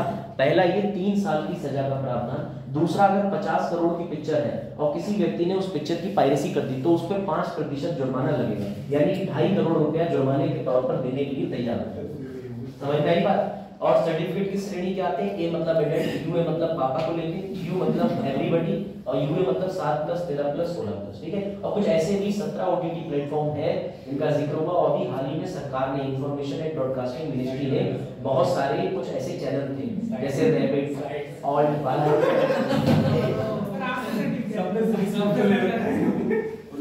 हाँ तुम लोग सही दिशा में नहीं जा रहे हो, लेकिन खैर उनके नाम ही सरकार ने पब्लिश कर देते तो इसलिए हमें और उनको पता। समझ गए? तो बेटा इसका मतलब ये है कि अरुण तुम उल्लू देख रहे हो, उस पे इतना बढ़िया कंटेंट नहीं है देशभक्ति का। सबसे अच्छा कंटेंट दूसरे चैनल्स पे YouTube देखा करो। सर भारत का जो सेंसर बोर्ड जो है हाँ इस पे ओटीटी पे उसका अधिकार नहीं है। नहीं ओटीटी पे उसका अधिकार नहीं था, इसीलिए तो सरकार को ओटीटी विधेयक और ओटीटी संबंधी कानून लाने पड़े। ओटीटी का मतलब पता है फुल फॉर्म? बताओ। Over the top. बेटा ओटीटी प्लेटफॉर्म का मतलब नेटफ्लिक्स हो गया, डिज्नी प्राइम हो गया, इन्होंने आते ही आतंक मचा दिया। क्यों? क्योंकि ये प्रोडक्शन हाउस को जितना प्रोडक्शन हाउस करोड़ों रुपया लगा रहा था, ये कुछ नहीं कर रहे थे, इंटरनेट पे कैमरा लेके बढ़िया मूवी बना के शॉर्ट पिक्चरें बना के डायरेक्ट कर रहे थे। और सबसे बड़ी बात है इस व्यस्त जिंदगी में मेट्रो स्टेशन से ऑफिस जाते जाते मूवी बन जा रही। हाँ वो तो आप सुनील शेट्टी के पति का नाम नहीं ले सकते। समझो बात को मैंने क्यों बोला? अरे भैया आर्टिकल 21 है, अगले ने स्टेटमेंट दिया था कि मेरे नाम का डॉक्यूमेंट ना करें, उसने अपने बेटे को मना कर दिया। बोली बेटा तुम मुझे इंटरनेट पे कुछ दिन सर्च मत मारना, जब तुम्हारे पापा जो है वो गए हैं हाँ सत्याग्रह आंदोलन में। जिन्हें नहीं पता हम लोग क्या बातें कर रहे हैं, तुम बहुत मासूम हो, ईश्वर तुम्हें बुद्धि दे। चलो देखो बेटा याद रखिएगा सेंटर अगर बात करें तो देखिए समझिएगा सेंटर का हस्तक्षेप रहता है यूनियन का। आपके पास सीबीएफसी यानी central board of film certification केंद्रीय बोर्ड होता है सभी प्रकार की पिक्चरों को सर्टिफिकेट देने का। याद रखिए जब संविधान हुआ उसके अगले साल 15 जनवरी 1951 को हमने सीबीएफसी का गठन करा। इसका मुंबई में हेडक्वार्टर है और ये किस मंत्रालय के अधीन है? तो बेटा सूचना एवं प्रसारण मंत्रालय। सूचना एवं प्रसारण मंत्रालय के वर्तमान मंत्री जी है श्री अश्विनी वैष्णव। और श्री अश्विनी वैष्णव सिर्फ जो है इसके इंफॉर्मेशन और ब्रॉडकास्टिंग के नहीं, साथ में रेलवे के भी मंत्री हैं, आईटी हो ही गया इसमें, इलेक्ट्रॉनिक्स हो ही गया इसमें। तो बेटा ऐसे मंत्रियों को भी याद रखिएगा क्योंकि मंत्रियों के नाम भी पूछे जा सकते हैं। ठीक है, श्री अश्विनी वैष्णव से पहले भारत के अंदर कौन रेल मंत्री थे? खतरनाक हो तुम लोग। गुड, चलो भाई पीएम श्री योजना लास्ट क्वेश्चन, इसके बाद आ जाते हैं एमसीसी पे। बताओ क्या है पीएम श्री योजना बेटा, जल्दी बताओ। तमिलनाडु के अंदर सीएम है स्टैनली भाई साहब। स्टैनली भाई साहब इस वाली सरकार के विरोधी है। वो कहते हैं कि वर्तमान जो सरकार चल रही है मैं उसकी नीतियों को नहीं मानूंगा, लेकिन लालच बुरी बला है। तो इस जब पीएम श्री के अंदर पैकेज पता चला, पीएम श्री के अंदर आधुनिकीकरण पता चला, तो उन्होंने भी अब हामी भर दी। तमिलनाडु में किसकी है सरकार? तो भैया स्टैनली जी की सरकार है। किसकी? कांग्रेस की कह बच्चे ना कांग्रेस की, तुमको अन्ना भी नहीं बोलेंगे। हाँ भैया बहुत स्टाइलिश आदमी है, देखा करो उसे। तो एयरपोर्ट पे जाते हैं चश्मा उस्मा धो के पूरी जिंदगी जी रहे हैं अपनी टॉलीवुड सिनेमा से, समझ गए? तो देखो बेटा इसका उत्तर जो है, इसका उत्तर 2022 है क्योंकि पीएम श्री योजना आई थी 2022 में। तो याद रखना इसके तहत 14,500 अपना ये जो ड्रमंड है ये भी पीएम श्री योजना के तहत एनरोल्ड है। क्या होती है पीएम श्री योजना? PMSHRI पीएम श्री योजना आई थी 2022 में 14,500 स्कूलों को आधुनिक करने के लिए। इसीलिए तुमने देखा होगा कि बगल में एक कमरा है, इस कमरे के अंदर ऑडियो विजुअल टेक्निक पे बिल्ड करा गया है। ये वाला जस्ट बगल में नहीं, जहाँ खगोलीय अर्थशास्त्री का नाम लिखा है, इससे ग्राउंड पार करके उधर, हाँ, जहाँ पे गंगवार साहब बैठ के बच्चों को जो है वो ज्ञान देते हैं। तो समझिए कृषि कार्य कराते बेटा। 14,500 स्कूलों के आधुनिकीकरण की बात हुई थी। याद रखिएगा ये दूसरे चरण यानी टर्म कितना था 2022 से 23 के लिए शुरू करा था, लेकिन अब ये शुरू कर दिया गया 26-27 तक रहेगा आगे, यानी 22 से शुरू करा गया, कब तक रहेगा 27 तक। और याद रखिएगा सबसे इंपॉर्टेंट चीज, कितने करोड़ रुपए की लागत आ रही है इस योजना पे? 27,360 करोड़। तमिलनाडु ने पहले मना कर दिया था, लेकिन अब ओके कर दिया, और तमिलनाडु ने ओके करने के पीछे मैंने वजह बता दी है। ये इंपॉर्टेंट ऑफिशियल न्यूज किस दिन? यूपी में सेम इसी डेट में 22 में, जिस दिन इन्होंने पब्लिकली लॉन्च किया। बेटा एक चीज याद रखिएगा, ये योजना लागू हुई है 5 सितंबर 2022 सोमवार के दिन। लिख लीजिए आप कृष्णपाल जी डेट जरूर। 5 सितंबर से ये लागू हो गई, सभी राज्यों में लागू हुई थी, लेकिन राज्यों के पास में हमने अधिकार दे दिए थे। इसमें तमिलनाडु जो है उन्होंने मना करा, लेकिन हमने ये लागू करी क्यों? तो बेटा 5 सितंबर को शिक्षक दिवस मनाया जाता है, ठीक है। 5 सितंबर को कौन सा दिवस मनाते हैं? Teachers day. अब सबसे इंपॉर्टेंट चीज याद रखना, देखो इसकी फुल फॉर्म जरूर पूछेगा, प्रधानमंत्री school for rising India, school for rising India, ठीक है। प्रधानमंत्री school for rising India PM Shri. और इसको क्यों लाया गया? क्या मोदी जी को सपने आ रहे थे? नहीं, क्योंकि हमारी न्यू एजुकेशन पॉलिसी 2020 पॉलिसी जो है बेटा, उस नई शिक्षा नीति के तहत स्कूलों को आधुनिक बनाने के लिए केंद्र सरकार के सामने प्रयास रख दिए गए, जिसके चलते इन्होंने भैया इतना पैसा लगा करके 14,500 स्कूलों को आधुनिकीकरण करने का प्रयास कर दिया। ये ध्यान रखिएगा, ठीक है। स्कूल फॉर राइजिंग इंडिया, इसको मत भूलिएगा। आपको ये बताना है कि 2020 से पहले नई एजुकेशन पॉलिसी जो है, उससे पहले एजुकेशन पॉलिसी किस वर्ष बनी थी और किसकी अध्यक्षता में बनी थी, और ये न्यू एजुकेशन पॉलिसी किसकी अध्यक्षता में बनी? 5+3+2+2 क्या है? क्या किसी ने के कस्तूरी रंजन का नाम सुना है? के कस्तूरी रंजन, क्या किसी ने सुना है? 5+3+2+2 क्या है? लोकल फॉर वोकल क्या है? बेटा मेंस का एक क्वेश्चन न्यू एजुकेशन पॉलिसी में लिख लेना, जो बीईओ की परीक्षा भी देने में ज्यादा सक्षम, ठीक है। तो याद रखिएगा Shri, school for rising India. सवाल आएगा, इसलिए मैं पहले बता दे रहा हूं। चलो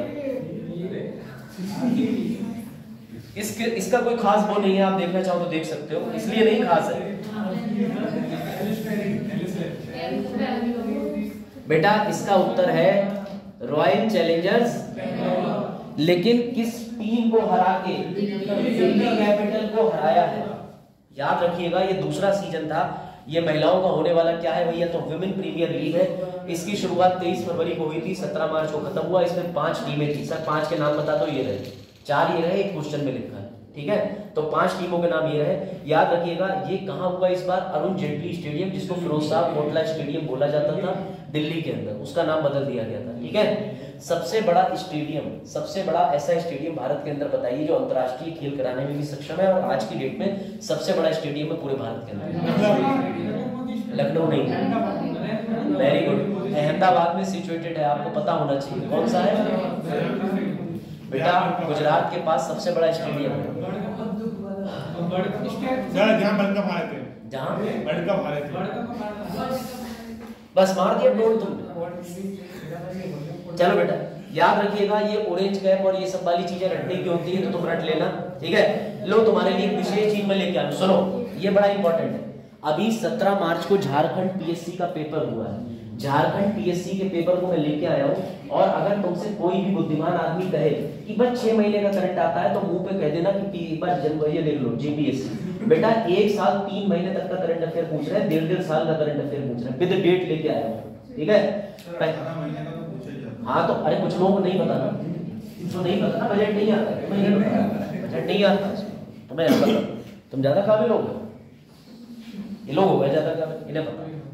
बेटा देख लीजिएगा 2023 के इस तरीके के जो प्रश्न आए हैं, मैं सारे प्रश्नों का ये मैं आपके लिए करके ले आऊँ, ये देख लेना एक बार आप, मैं पीडीएफ शेयर कर दूंगा कि किस तरीके के आ रहे हैं प्रश्न। ये देखो नाटो संबंधी प्रश्न आया है, ये बड़ा आसान प्रश्न है, जरा इसको सॉल्व करो। एक तो करिए,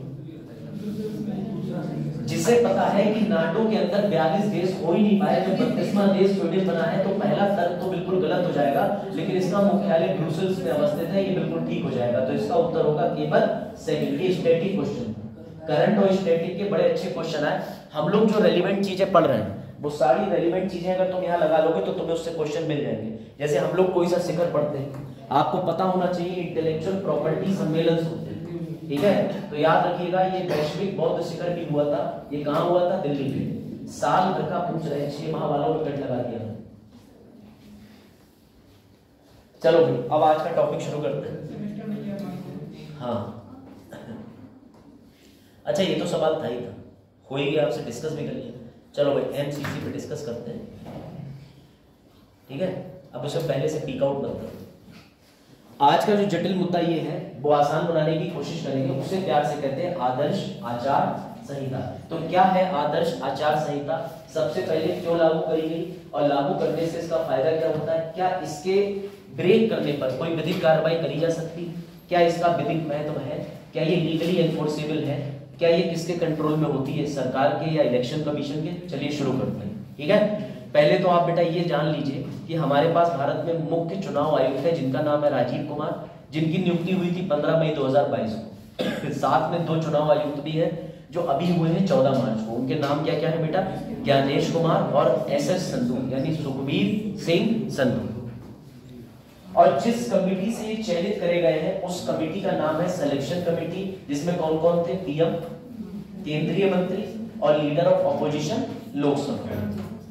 अब समझिएगा, आपको मैं एक बात बता दूं, कौन से अधिनियम के तहत इनकी नियुक्ति करी गई, पहले कौन सा अधिनियम चलता था, क्या सुप्रीम कोर्ट को सपने आ रहे थे जो उसने मुख्य न्यायाधीश को लेकर के चयन समिति का गठन करा? ऐसा नहीं है। इसमें हम बात करेंगे दिनेश गोस्वामी समिति की, कि दिनेश गोस्वामी समिति की सिफारिशों पर एवं चुनाव रिफॉर्म 1990 की सिफारिशों पर क्या कहते हैं, सुप्रीम कोर्ट ने इसके अंदर CJI को अटैच किया था, ठीक है। तो अपने क्वेश्चन को वजन देने के लिए तैयार हो जाइए। सबसे पहले ये याद रखिए, ये जो अभी 2 नए चुनाव आयुक्तों की नियुक्ति करी गई है बेटा, सीधे UPSC पूछेगा कि उसका नाम क्या है, तो उस अधिनियम का नाम है चुनाव आयुक्त नियुक्ति सेवा की शर्तें एवं कार्यालय की अवधि अधिनियम 2023, जो UPSC दे रहे हैं और PCS सीरियस होकर दे रहे हैं। TCS में मिलने के चांस है, लेकिन UPSC में इलेक्शन से डेफिनेटली ऐसे क्वेश्चन आएंगे, क्योंकि सबकी नजर में सुप्रीम कोर्ट का मुद्दा इलेक्शन कमीशन को लेकर के रहा है। बेटा याद रखिए कि चयन समिति के द्वारा 6 नाम शॉर्टलिस्ट करे गए थे, लेकिन इनकी नियुक्ति कौन से अधिनियम से हुई थी? तो इनकी नियुक्ति जिस अधिनियम से हुई वो हुई चुनाव आयुक्त, इलेक्शन कमिश्नर, नियुक्ति सेवा की शर्तें कार्यालय की अवधि अधिनियम 2023 के अनुसार। अब क्या होता है ये, जरा इस पे आ जाओ बेटा। ये देखो, अगर तुमसे केस का नाम पूछ लिया तो तुम्हें केस का नाम पता है क्या है? कौन से केस में सुप्रीम कोर्ट ने बोल दिया? ये बहुत इंपॉर्टेंट चीज मैं बता रहा हूं बेटा, ये पूरा मेंस का आंसर है 3 बॉक्स में। सबसे पहले याद रखिएगा, अनूप बर्नवाल बनाम भारत संघ केस का नाम है। और क्या ये केस आज का है? नहीं, सुप्रीम कोर्ट 2015 से परेशान है, 15 से 18, 18 से 20, 20 से 22, 22 से फाइनली 2023 और 23 के बाद फिर विवाद पहुंच गया कोर्ट में 2024। याद रखिएगा, अनूप बर्नवाल बनाम भारत संघ, ये मामला पहली बार पहुंचा था, ठीक है। इस मामले में सुप्रीम कोर्ट के सामने ये व्यवस्था रख दी गई कि ये क्या है भैया, इनका चुनाव और इनकी नियुक्ति कैसे होती, क्या होती है। तो सिंपल सी बात है कि न्यायालय ने साफ साफ कह दिया था कि नियुक्ति ऐसे ऐसे करी जानी चाहिए, और ये रहा, ये इसका उत्तर ये निकला था। जरा इस वाली लाइन में देख लीजिएगा, कोर्ट ने क्या करा था अपनी तरफ से, जब अनूप कुमार वाला मामला पहुंचा था तो यही मुद्दा उठाया गया था कि आपको इसमें ट्रांसपेरेंसी लग रही है क्या, क्योंकि अनुच्छेद 324 के अंदर चुनाव आयोग की बात है। ध्यान देना, चुनाव आयोग के 3 काम होते हैं, ट्रांसपेरेंसी पारदर्शिता, अकाउंटेबिलिटी जवाबदेही, तीसरा फ्री एंड फेयर इलेक्शन। बेटा चुनाव आयुक्त फ्री एंड फेयर इलेक्शन तब करा सकता है जब उसमें राजनीतिक हस्तक्षेप ना हो। पहले कैसे नियुक्ति होती थी, तो प्रधानमंत्री जी होते थे, विपक्ष के नेता होते थे और यूनियन मिनिस्टर होते थे। तो इस विवाद को लेकर के अनूप बर्नवाल जी ने सुप्रीम कोर्ट में याचिका दायर करी। तब न्यायालय को भी ये लगा हाँ ये तो गलत हो रहा है। तब न्यायालय ने उस समय पे अंतरिम व्यवस्था कर दी थी और नई नियुक्ति समिति की संरचना करी थी, जिसके अंदर आपको दिख रहा होगा प्रधानमंत्री, लोकसभा के विपक्ष के नेता, ये मुख्य न्यायाधीश शामिल। ये किसने बनाया था? कोर्ट ने। किसने बनाया था? कोर्ट ने। ऐसी नियुक्ति होनी थी, लेकिन सरकार को ये बात खराब लग गई और संसद के पास में, क्योंकि वो क्या है, विधायिका, और विधायिका के कर्तव्य होते हैं विधि बनाना, तो संसद ने सुप्रीम कोर्ट के मामले को पलटने के लिए बेटा विधि बना दी और ये रही विधि। साफ साफ लिखा है, अदालत के निर्देश के जवाब में संसद ने 2023 अधिनियम बनाया, जिसे राष्ट्रपति की सहमति मिली और दिसंबर 2023 में अधिसूचित किया गया। यानी कुल मिलाकर के सीधे संसद ने एक जिद दिखाई कि डियर सुप्रीम कोर्ट, तुम कितना भी सीजीआई को इन्वॉल्व करो, लेकिन हम मामला पलट के रहेंगे। अब तुम्हारे से प्रश्न कैसे बनेगा, इससे पहले प्रक्रिया क्या थी? तो पूरी प्रक्रिया ये लिखी हुई है। 1949 से इतिहास चलता चला आ रहा है। नियुक्ति वैसी होती थी जिसमें सीजीआई का हस्तक्षेप नहीं होता था। ठीक है, इसकी आलोचना पे हम डिस्कशन कर चुके हैं कि ये बेसिक स्ट्रक्चर डॉक्ट्राइन को छूता है, उसके बाद जुडिशियल एनक्रोचमेंट दिखाता है। ठीक है, और तीसरी चीज ये है कार्यकारी बहुमत की बात करें, ये सबसे इंपॉर्टेंट पॉइंट है, इसको पढ़िएगा जो अंडरलाइन है। आलोचकों का तर्क है कि नए अधिनियम ने भारत के मुख्य न्यायाधीश को हटाकर उनकी जगह एक केंद्रीय मंत्री को नियुक्त करके चयन पैनल की संरचना को बदल दिया है। इस परिवर्तन के परिणाम स्वरूप 3 सदस्यीय समिति के भीतर कार्यकारी के लिए 2-1 का बहुमत हो जाता है। यानी पीएम और यूनियन मिनिस्टर तो मिलकर एक ही हो गए, विपक्ष नेता अकेला रहा, ये दोनों सहमत है, तो कभी भी चुनाव आयोग किसकी मर्जी का बनेगा? इनकी मर्जी का। लेकिन सीजीआई को भी ला रहे थे, तब भी तो ये समस्या थी। मुझे तो ये दिख रहा है कि तुम सीजीआई को भी ले आओगे, तब भी क्या करोगे? इसीलिए सीजीआई ने बुद्धि लगा करके ये करा था कि लीडर ऑफ ऑपोजिशन को बनाए रखा था, लेकिन केंद्रीय मंत्री की जगह सीजीआई आए, ताकि प्रणाली में 3 अलग-अलग मतभेद वाले लोग हो जाए। एक लीडर ऑफ ऑपोजिशन जो बिल्कुल विपक्ष है, एक पीएम हो जाए, एक सीजीआई हो जाए। जब तीनों अलग-अलग रहेंगे तो किन्हीं दो के निर्णय पे चुनाव आयोग आ जाएगा। बात है इसमें, लेकिन हमारी पार्लियामेंट ने उसको पलट दिया। अब खैर इसमें बहुत डिटेल में नहीं जाएंगे, डिस्कस हो गया। जो इंपॉर्टेंट चीज है वो मैं आपको ये बताना चाहता हूं बेटा, ये याद रखिएगा कि सुप्रीम कोर्ट ने, लो हिंदी में देख लो क्योंकि एक क्वेश्चन भी आ रहा था।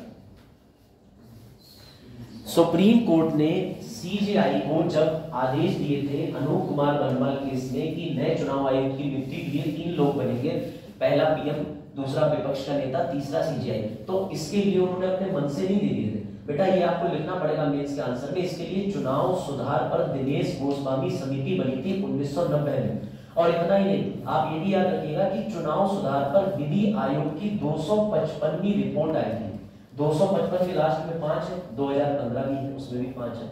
255 रिपोर्ट आई थी 2015 में, जिसमें ये कहा जा रहा है अब से नहीं 1990 से कि आप मुख्य न्यायाधीश को चयन समिति के अंदर लेकर के आओ। तो सुप्रीम कोर्ट ने अपने मन से कुछ भी नहीं करा, सुप्रीम कोर्ट ने ऐसा करा।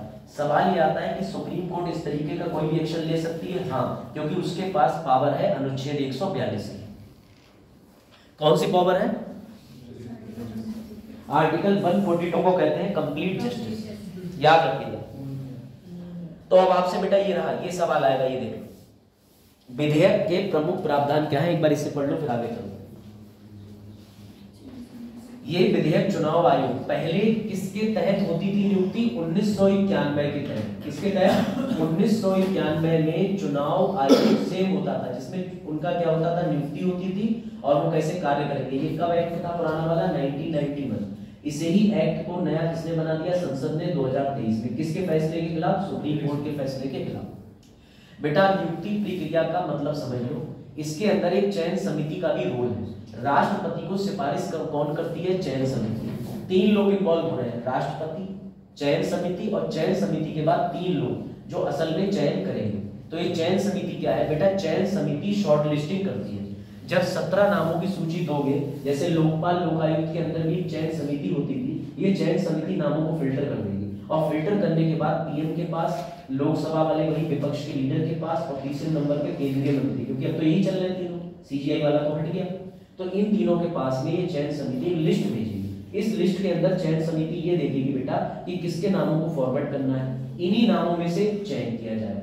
तो ये 3 स्तरीय प्रोसेस हो चुका है, ये ध्यान रखिएगा। खैर इस प्रश्न को समझ लेना एक बार और जरा इसका उत्तर देने का प्रयास करो, देखे दे पाओगे फिर आगे बढ़ो। 2017 का प्रश्न है, प्रीलिम्स का आएगा यूपीएससी का। भारत का चुनाव आयोग 5 सदस्यीय निकाय है? कहीं लिखा ही नहीं है कितने सदस्य होना चाहिए, आज तक नहीं लिखा। आर्टिकल 324 में मेंशन ही नहीं। तो डी वाला हुआ केवल 3 है। हाँ डी वाला होगा। अच्छा चलो दूसरा वाला प्रश्न पढ़िए। आपके उत्तर जो लोग डी कह रहे हैं केवल 3 को ठीक कह रहे हैं। बेटा दूसरा वाला सुन लीजिए। केंद्रीय गृह मंत्रालय आम चुनाव और उपचुनाव दोनों के संचालन के लिए चुनाव कार्यक्रम तय करता है। सर बिल्कुल गलत, क्योंकि अभी चुनाव आयोग तो हमारे आए, उन्होंने तिथि की घोषणा करी। तीसरे नंबर पे चुनाव आयोग मान्यता प्राप्त राजनीतिक दलों के विभाजन विलय से संबंधित विवादों का समाधान करता है। बिल्कुल ठीक।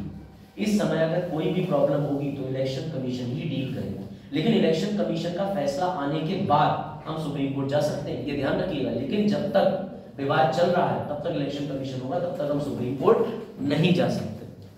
सर हाल ही में महाराष्ट्र में होता है,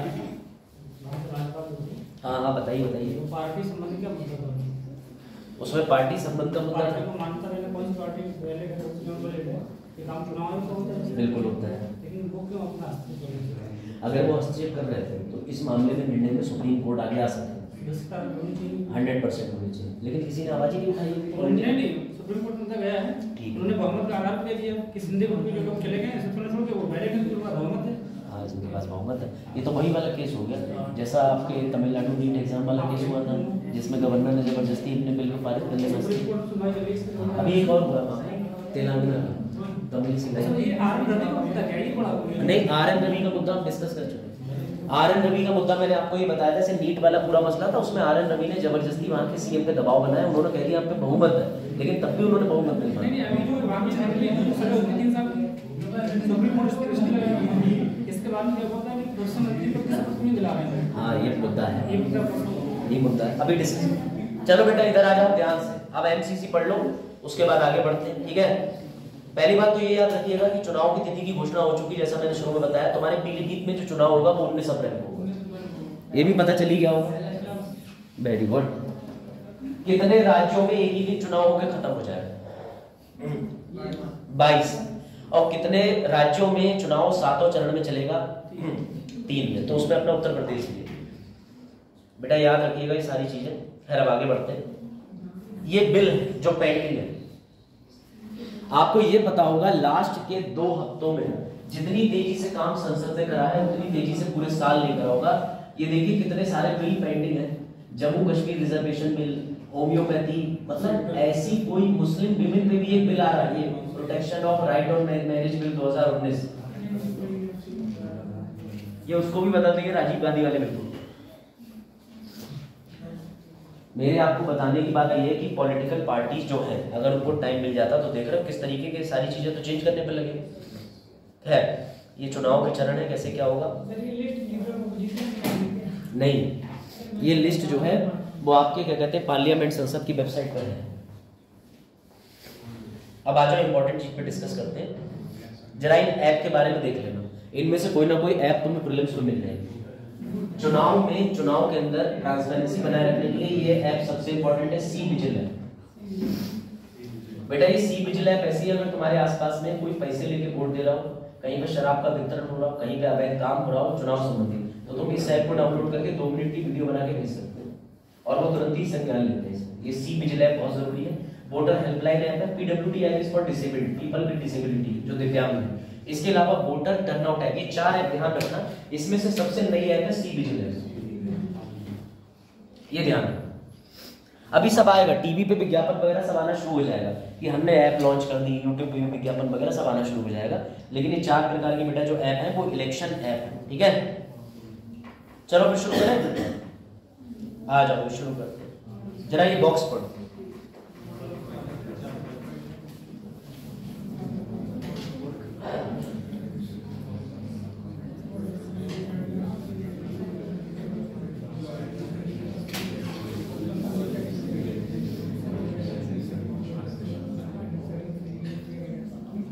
सबसे पहला सवाल ये है मॉडल कोड ऑफ कंडक्ट है क्या, बताओ। और इसके आगे आदर्श क्यों लिखा है, आचार संहिता का क्या मतलब है। एकदम जटिल रूप से और यूपीएससी लेवल पे लेके जाऊंगा।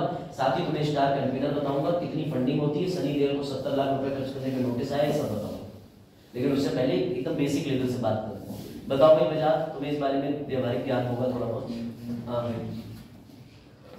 क्या है Bajaj model code of conduct, बताइए भाई। पॉलिटिकल पार्टीज एंड कैंडिडेट, पहली बात तो याद रखना ये किसके लिए जारी करी जाती है, यानी कुल मिलाकर के ये जारी कौन करता है? तो बेटा चुनाव आयोग ने चुनाव के कार्यक्रम को आदर्श के हिसाब से, आदर्श का मतलब ये होता है आइडियलिस्टिक तरीके से संपूर्ण किया जा सके, लोगों के बीच में किसी कार्य को करने के तरीकों को बैठ के चर्चा करिए। चुनाव आयोग पॉलिटिकल पार्टीज के साथ में बैठा, उसने चर्चा करी और चर्चा करने के बाद जो चीज फाइनली निकल के आई उसे बोला गया आदर्श आचार संहिता। ये एक रिक्वेस्ट है, एक एटिकेट्स है, एक एथिक्स है। जैसे मैंने तुमसे क्लास के अंदर कहा कि तुम सुबह 9 बजे आ जाना, लेकिन तुम आराम से 9:30 तक आओगे, ठीक है? खुद भी आओगे, फोन भी लेके आओगे, फोन में कॉल भी लेके आओगे और उधर से जवाब भी लेके आओगे। बहुत गहरी बात है, सुनना ध्यान से बेटा। मेरे कहने का मतलब ये है कि मैं आपसे कहता रहता हूँ, आप उल्लंघन करते रहते हो। आप 9 बजे तभी आए होंगे जिस दिन 8 बजे कोचिंग का टाइम हो गया होगा, ठीक है? तो आपके लिए क्या मैंने किसी कटघरे में खड़ा कर दिया? मॉडल कोड ऑफ कंडक्ट की यही बुराई है कि इसका उल्लंघन मना करने के बावजूद होता रहता है, लेकिन इसे हम न्यायालय के अंदर लीगली बाइंडिंग नहीं कर रहे। क्यों नहीं कर रहे हैं उसका रीजन बताता हूँ, बड़ा सॉलिड। आप पहले आगे बढ़ते हैं, जरा अच्छे से देखिएगा। सबसे पहली बार याद रखिएगा 1960 में केरल में इनका परिचय कराया गया। केरल के अंदर चुनाव होने थे, सिर्फ केरल में परिचय कराया कि भैया आज से आदर्श आचार संहिता लग गई। लोगों को पता भी नहीं था ये क्या होती है, लोग जैसे घूम रहे थे वैसे ही घूम रहे थे। लेकिन आदर्श आचार संहिता के अंदर हमने कुछ निर्देश बना रखे हैं और उन निर्देशों की संख्या है 8। याद रखिएगा, कितनी? 8। याद रखिएगा 1962 में इसे पूरे भारत में पहली बार लागू करा गया था चुनाव के दौरान, लेकिन केवल दर्जा प्रदान पार्टियों के लिए, यानी नई नवेली पार्टियों के लिए नहीं, एवं रिकॉग्नाइज्ड पार्टियों के लिए किया गया था। ये बात ध्यान रखिएगा। अब मैं अपनी बात पर वापस आता हूँ और तुम्हारे लिए इंटरेस्टिंग चीज बताता हूँ। देखो, आदर्श आचार संहिता का मतलब ये होता है कि कलीम ने अपनी पार्टी बनाई जो 2 साल पुरानी, मेरी पार्टी 200 साल पुरानी, समझ जाओ 1885, समझ गए? तो आज फोटो लेने आए, ले लीजिए बेटा। सामने देखना, सामने पार्टी नंबर 1 कलीम 2 साल पुरानी, पार्टी नंबर 2 1885, ठीक है, इसे अंग्रेज ने बनाया। पार्टी नंबर 3 उसके हाथ बदले हुए, ठीक है? पार्टी नंबर 3 वो है बेटा जो अभी 6-7 साल पुरानी है, लेकिन बहुत अच्छा काम कर रही है, जिसके अंदर एक टोपी दिखती है और एक गमछा दिखता है। तो तुम जरा बुद्धि लगाओ, जैसे ये पॉलिटिकल पार्टियां तीनों भिन्न भिन्न है, एक 2 साल, एक 20 साल, एक 3 साल या 6 साल, क्या इनके काम करने के तजुर्बे अलग होंगे, इनकी पहचान अलग होगी? लेकिन अरुण ध्यान देना, अगर हम इनके पार्टी के कद के हिसाब से फायदा देने लगे तो कौन सी पार्टी जीतेगी? 20 साल पुरानी। सर वो अपनी पोजीशन से, अपनी पावर से, या वो सत्ता में ज्यादा समय तक रही है तो वो फायदा उठाएगी। इस फायदे को नस्ते नाबूद करने के लिए, समानता बनाने के लिए, निरंतर चुनाव में सभी की भागीदारी को समान करने के लिए अंग्रेजी में बोला जाता है लेवल प्लेइंग फील्ड। बेटा ये समान खेल का मैदान बनाने के लिए जारी की जाती है आदर्श आचार संहिता। बात आई समझ में या नहीं? बताओ कुछ। सभी पॉलिटिकल पार्टियों की दौड़ शून्य से शुरू करने के लिए, ताकि कोई भी, सर ऐसा क्यों किया गया बेटा? इसका तुम्हें एग्जांपल दिए दे रहा हूं। वर्ष था 1975, नाम था श्रीमती इंदिरा गांधी, उनके विपक्ष में थे राजनारायण सिंह। श्रीमती इंदिरा गांधी जी ने जो करा वो आदर्श आचार संहिता के बिल्कुल विपरीत करा। उन्होंने अपनी कुर्सी का फायदा उठाते हुए जो उन पे आरोप लगे थे, चुनाव जीत गए, तो उसके बाद उनका चुनाव क्या कर दिया गया? रद्द कर दिया गया।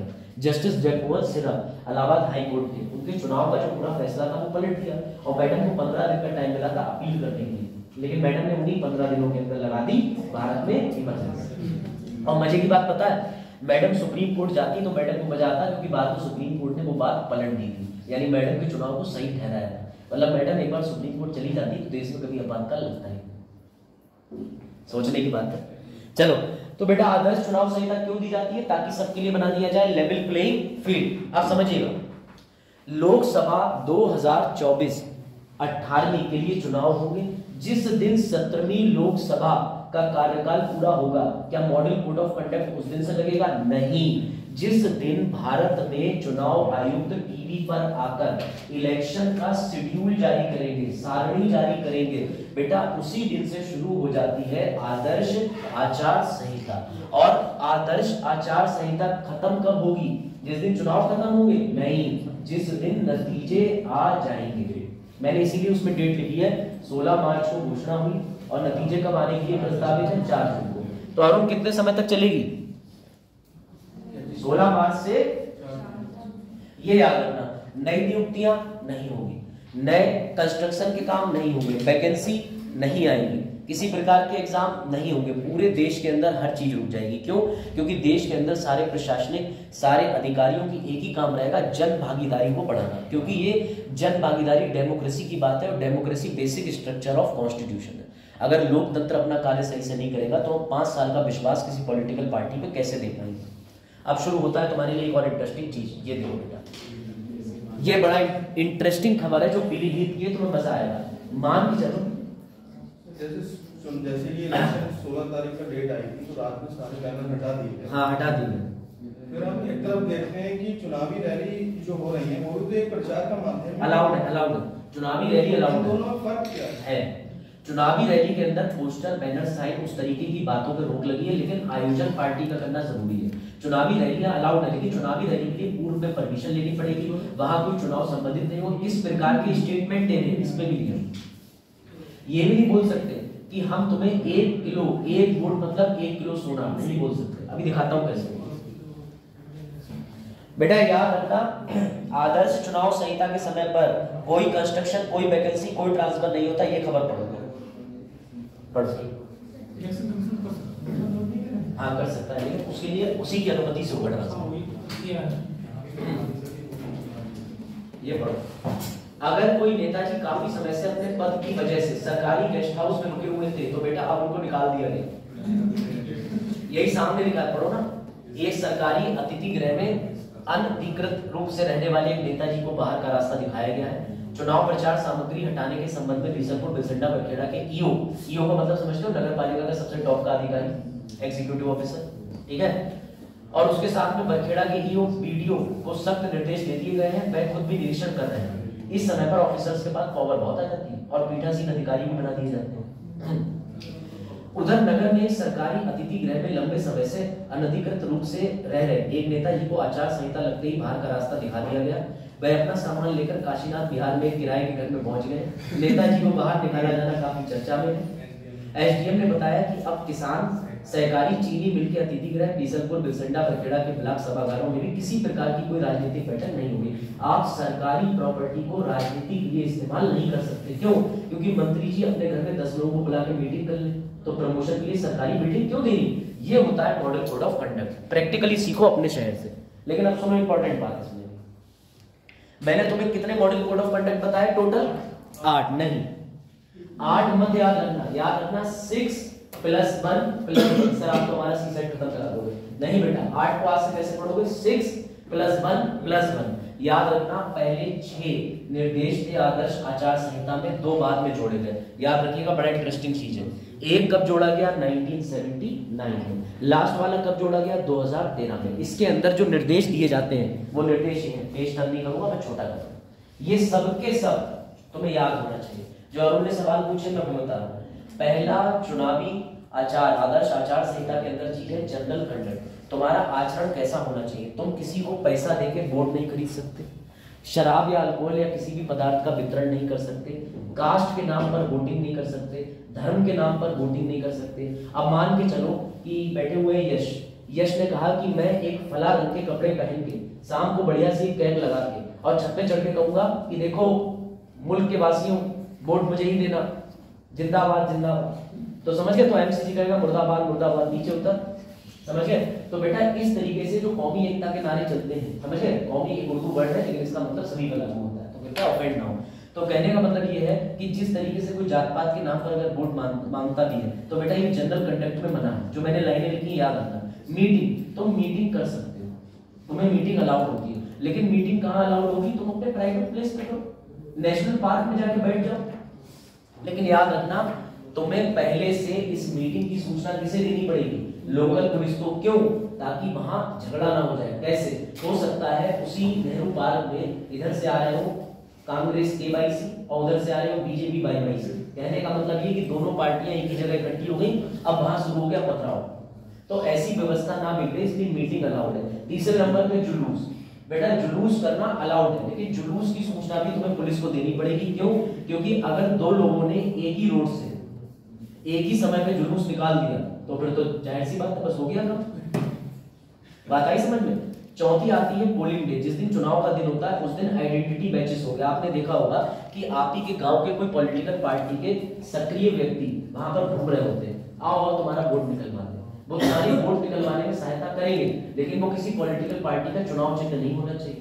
और उनके पास जो पर्ची है जो तुम्हें घर तक देने आते हैं उसमें भी किसी पॉलिटिकल पार्टी का चिन्ह नहीं होना चाहिए। अगर हुआ तो उनके खिलाफ भी कार्रवाई करी जा सकती है, ये ध्यान रखना। अगला है पोलिंग बूथ, सिर्फ वैलिड वोटर्स की एंट्री होगी, जो अवैध वोटर्स हैं उनकी एंट्री नहीं होगी। ये तो बेसिक बात क्या हुआ?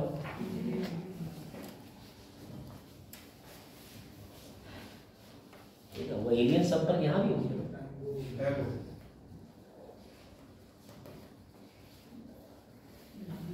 चलेगा चलेगा भैया, ऐसे करते पैसा दिया चलो।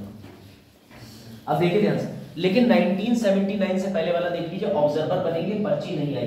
अगर कभी तुम्हारे पास चुनाव का तुम्हारा वोट दिखा रहा है इंटरनेट पे, अब तो इंटरनेट से ही पर्ची निकल आती है, पता होगा सबको। लेकिन बताइए आप क्या करेंगे अगर आपका वोट वहां पे हो नहीं, आपकी पर्ची निकले नहीं, इंटरनेट पे पर्ची हो और आप उम्र में 18 साल से ऊपर के हो, तो बेटा आप पीठासीन अधिकारी होते।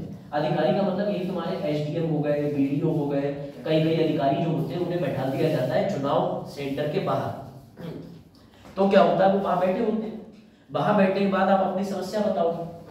कई बार उनके पास एक्स्ट्रा चीजें अवेलेबल रहती है, एक फॉर्म आता है, उस फॉर्म को भरवा के वो तुम्हारा वोट पढ़वा देते हैं, लेकिन अब कोई नहीं पढ़वाता, अब कोई नहीं पढ़वाता, अब वो सब बचते हैं। अब वो इसलिए बचते हैं कि अगर आपने वोट पढ़वा दिया, बाद में पार्टी एक वोट से हार गई तो समझो वही उन्हीं को फांसी होगी। मतलब वो घबराते हैं ना, क्योंकि पॉलिटिकल पार्टी जो सत्ता में आ गई वो तो ट्रांसफर कर ही देती, समझ जाओ बात को। लेकिन एक सबसे इंपॉर्टेंट बात यह है, सातवां वाला जो आया है, 6 तो थे बेसिक, सातवां आया 1979। इसमें बेटा जो पार्टी पावर में है वो किसी भी प्रकार, जैसे इस समय मान के चलो कौन सी पॉलिटिकल पार्टी चल रही तो सभी को, अब ये पॉलिटिकल पार्टी जो है वो अपनी कहीं रैली करेगी, रैली अलाउड है, जुलूस भी अलाउड है, लेकिन अगर ये रैली में गए 1 vote is equal to 1 kilo सोना, तो बेटा तुरंत ही इलेक्शन कमीशन कहेगा ये फालतू के बातें मत करो। अब तुम कहोगे कि एक व्यक्ति बातें करके गया कि 15 लाख का काला धन लाएंगे, तो उन्होंने तरीका बताया, उन्होंने ये भी कहा कि तुम वोट डालो, मैं तुम्हें 15 लाख दूंगा, शब्दों का खेल याद रखें। यहाँ पर इलेक्शन कमीशन कह रहा है कि वोट के बदले अगर कोई सोना की बात करे, अगर कोई ऐसी कोई चीज की बात करे, ठीक है,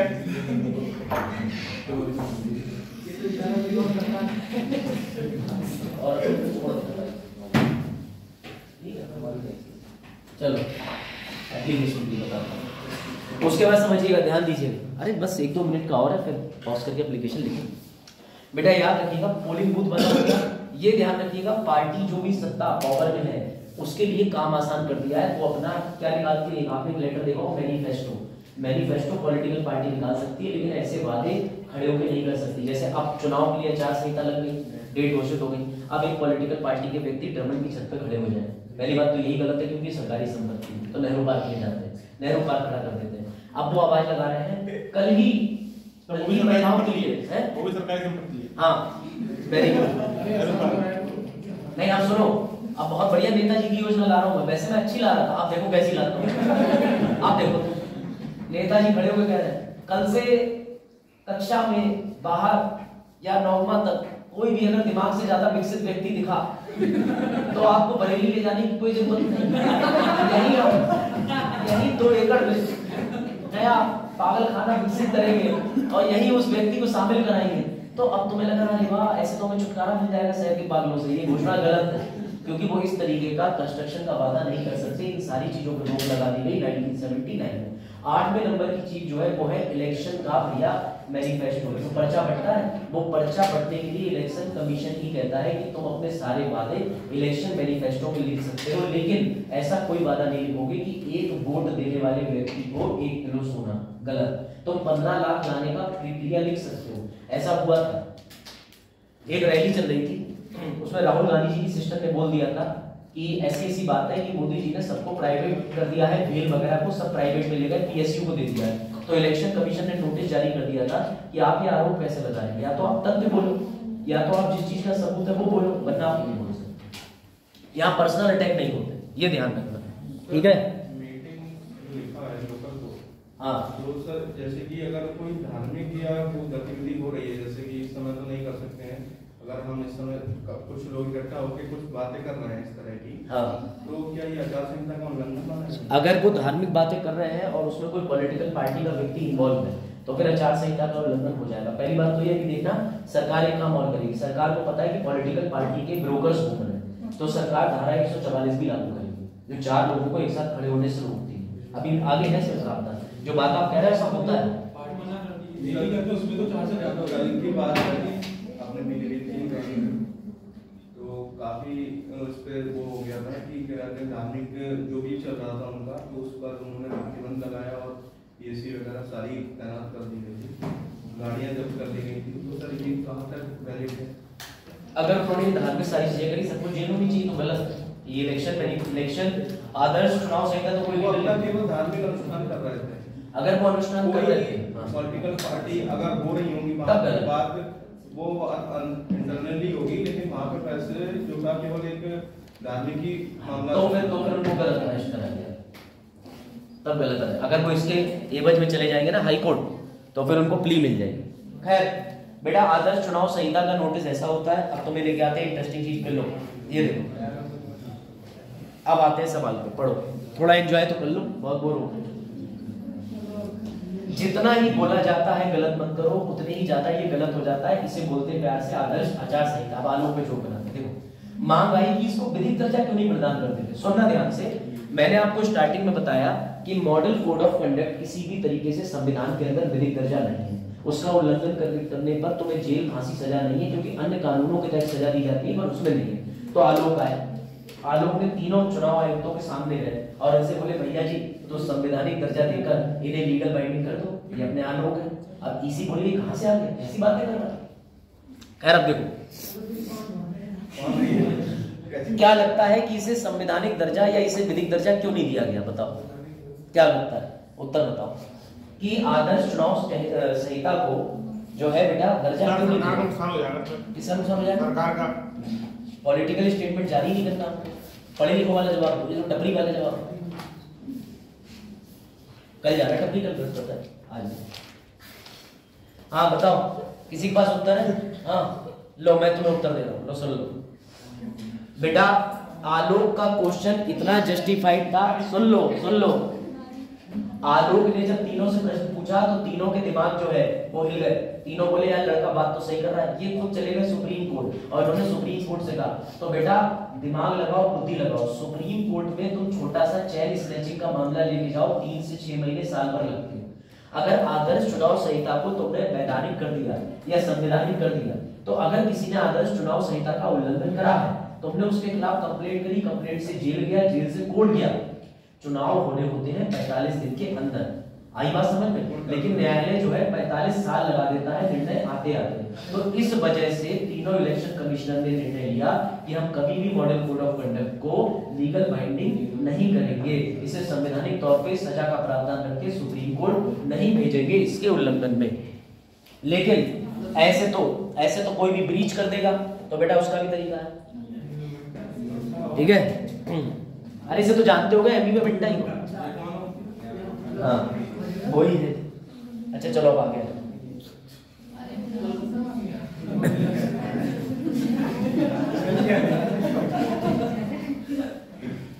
इलाज के बाद आलोक खुश हो गए, ठीक है? तो बेटा देखिएगा, अब आगे इंपॉर्टेंट चीज समझिएगा, ठीक है? अब इसको पढ़ लो एक बार और इसे पढ़ो ध्यान से।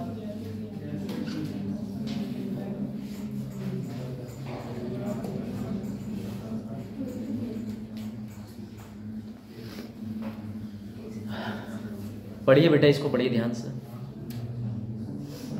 क्या लिखा है? जैसा कि मैंने बताया कि कोई भी विधिक प्रभाव नहीं है आदर्श आचार संहिता का, परंतु यदि चुनाव आयोग चाहे तो भारतीय दंड संहिता 1860 एवं लोक या जन प्रतिनिधि अधिनियम 1951 व आपराधिक दंड प्रक्रिया संहिता 1973 के अंतर्गत कानून का प्रयोग कर व्यक्ति के खिलाफ कार्रवाई कर सकता है। ये मेंस में लिखना है जब है। उदाहरण स्वरूप धारा 144 जो आपराधिक दंड प्रक्रिया संहिता 1973 से आई है, 5 लोगों के इवन 4 लोगों के प्रायोजन में भी एक साथ खड़े होने में भी रोक लगाती है। रैली में कर देते हैं, लेकिन चाहे तब करेंगे रैली में जब इनको रैली की सूचना ना मिले या इनको लगे कि ये रैली अलग कारण के लिए जा रही है। अब रैली भी तो कराना जरूरी है। सर पुलिस की परमिशन बिना हाँ, दूसरी बात ये भी है, रैली कहीं लेके जाना, अपनी बात रखना, डिस्कशन रखना, फ्रीडम टू मूवमेंट भी आर्टिकल 19 भी है, तो बैलेंस करके चलना पड़ता है। लेकिन सर यहाँ के मतलब प्रशासनिक अधिकारी चाहे तो वो स्थगित कर सकते हैं। कर सकते हैं, तो करीब ही है, ऐसा नहीं है, कई बार ऐसा हुआ है करीब। मोदी जी को आने से ही रोक दिया। हाँ, अरे ये भी छोड़ दीजिए, जब मोदी जी अपना वोट डालने गए थे तो उनका खुद वोट डालने से बाहर आने तक चुनावी रैली में परिवर्तित हो गया, क्योंकि इतने ज्यादा लोग उनके समर्थन में थे, तो ईसी को नोटिस जारी करना पड़ा था, भैया ऐसा मत करो तुम। गमछा बांध करो।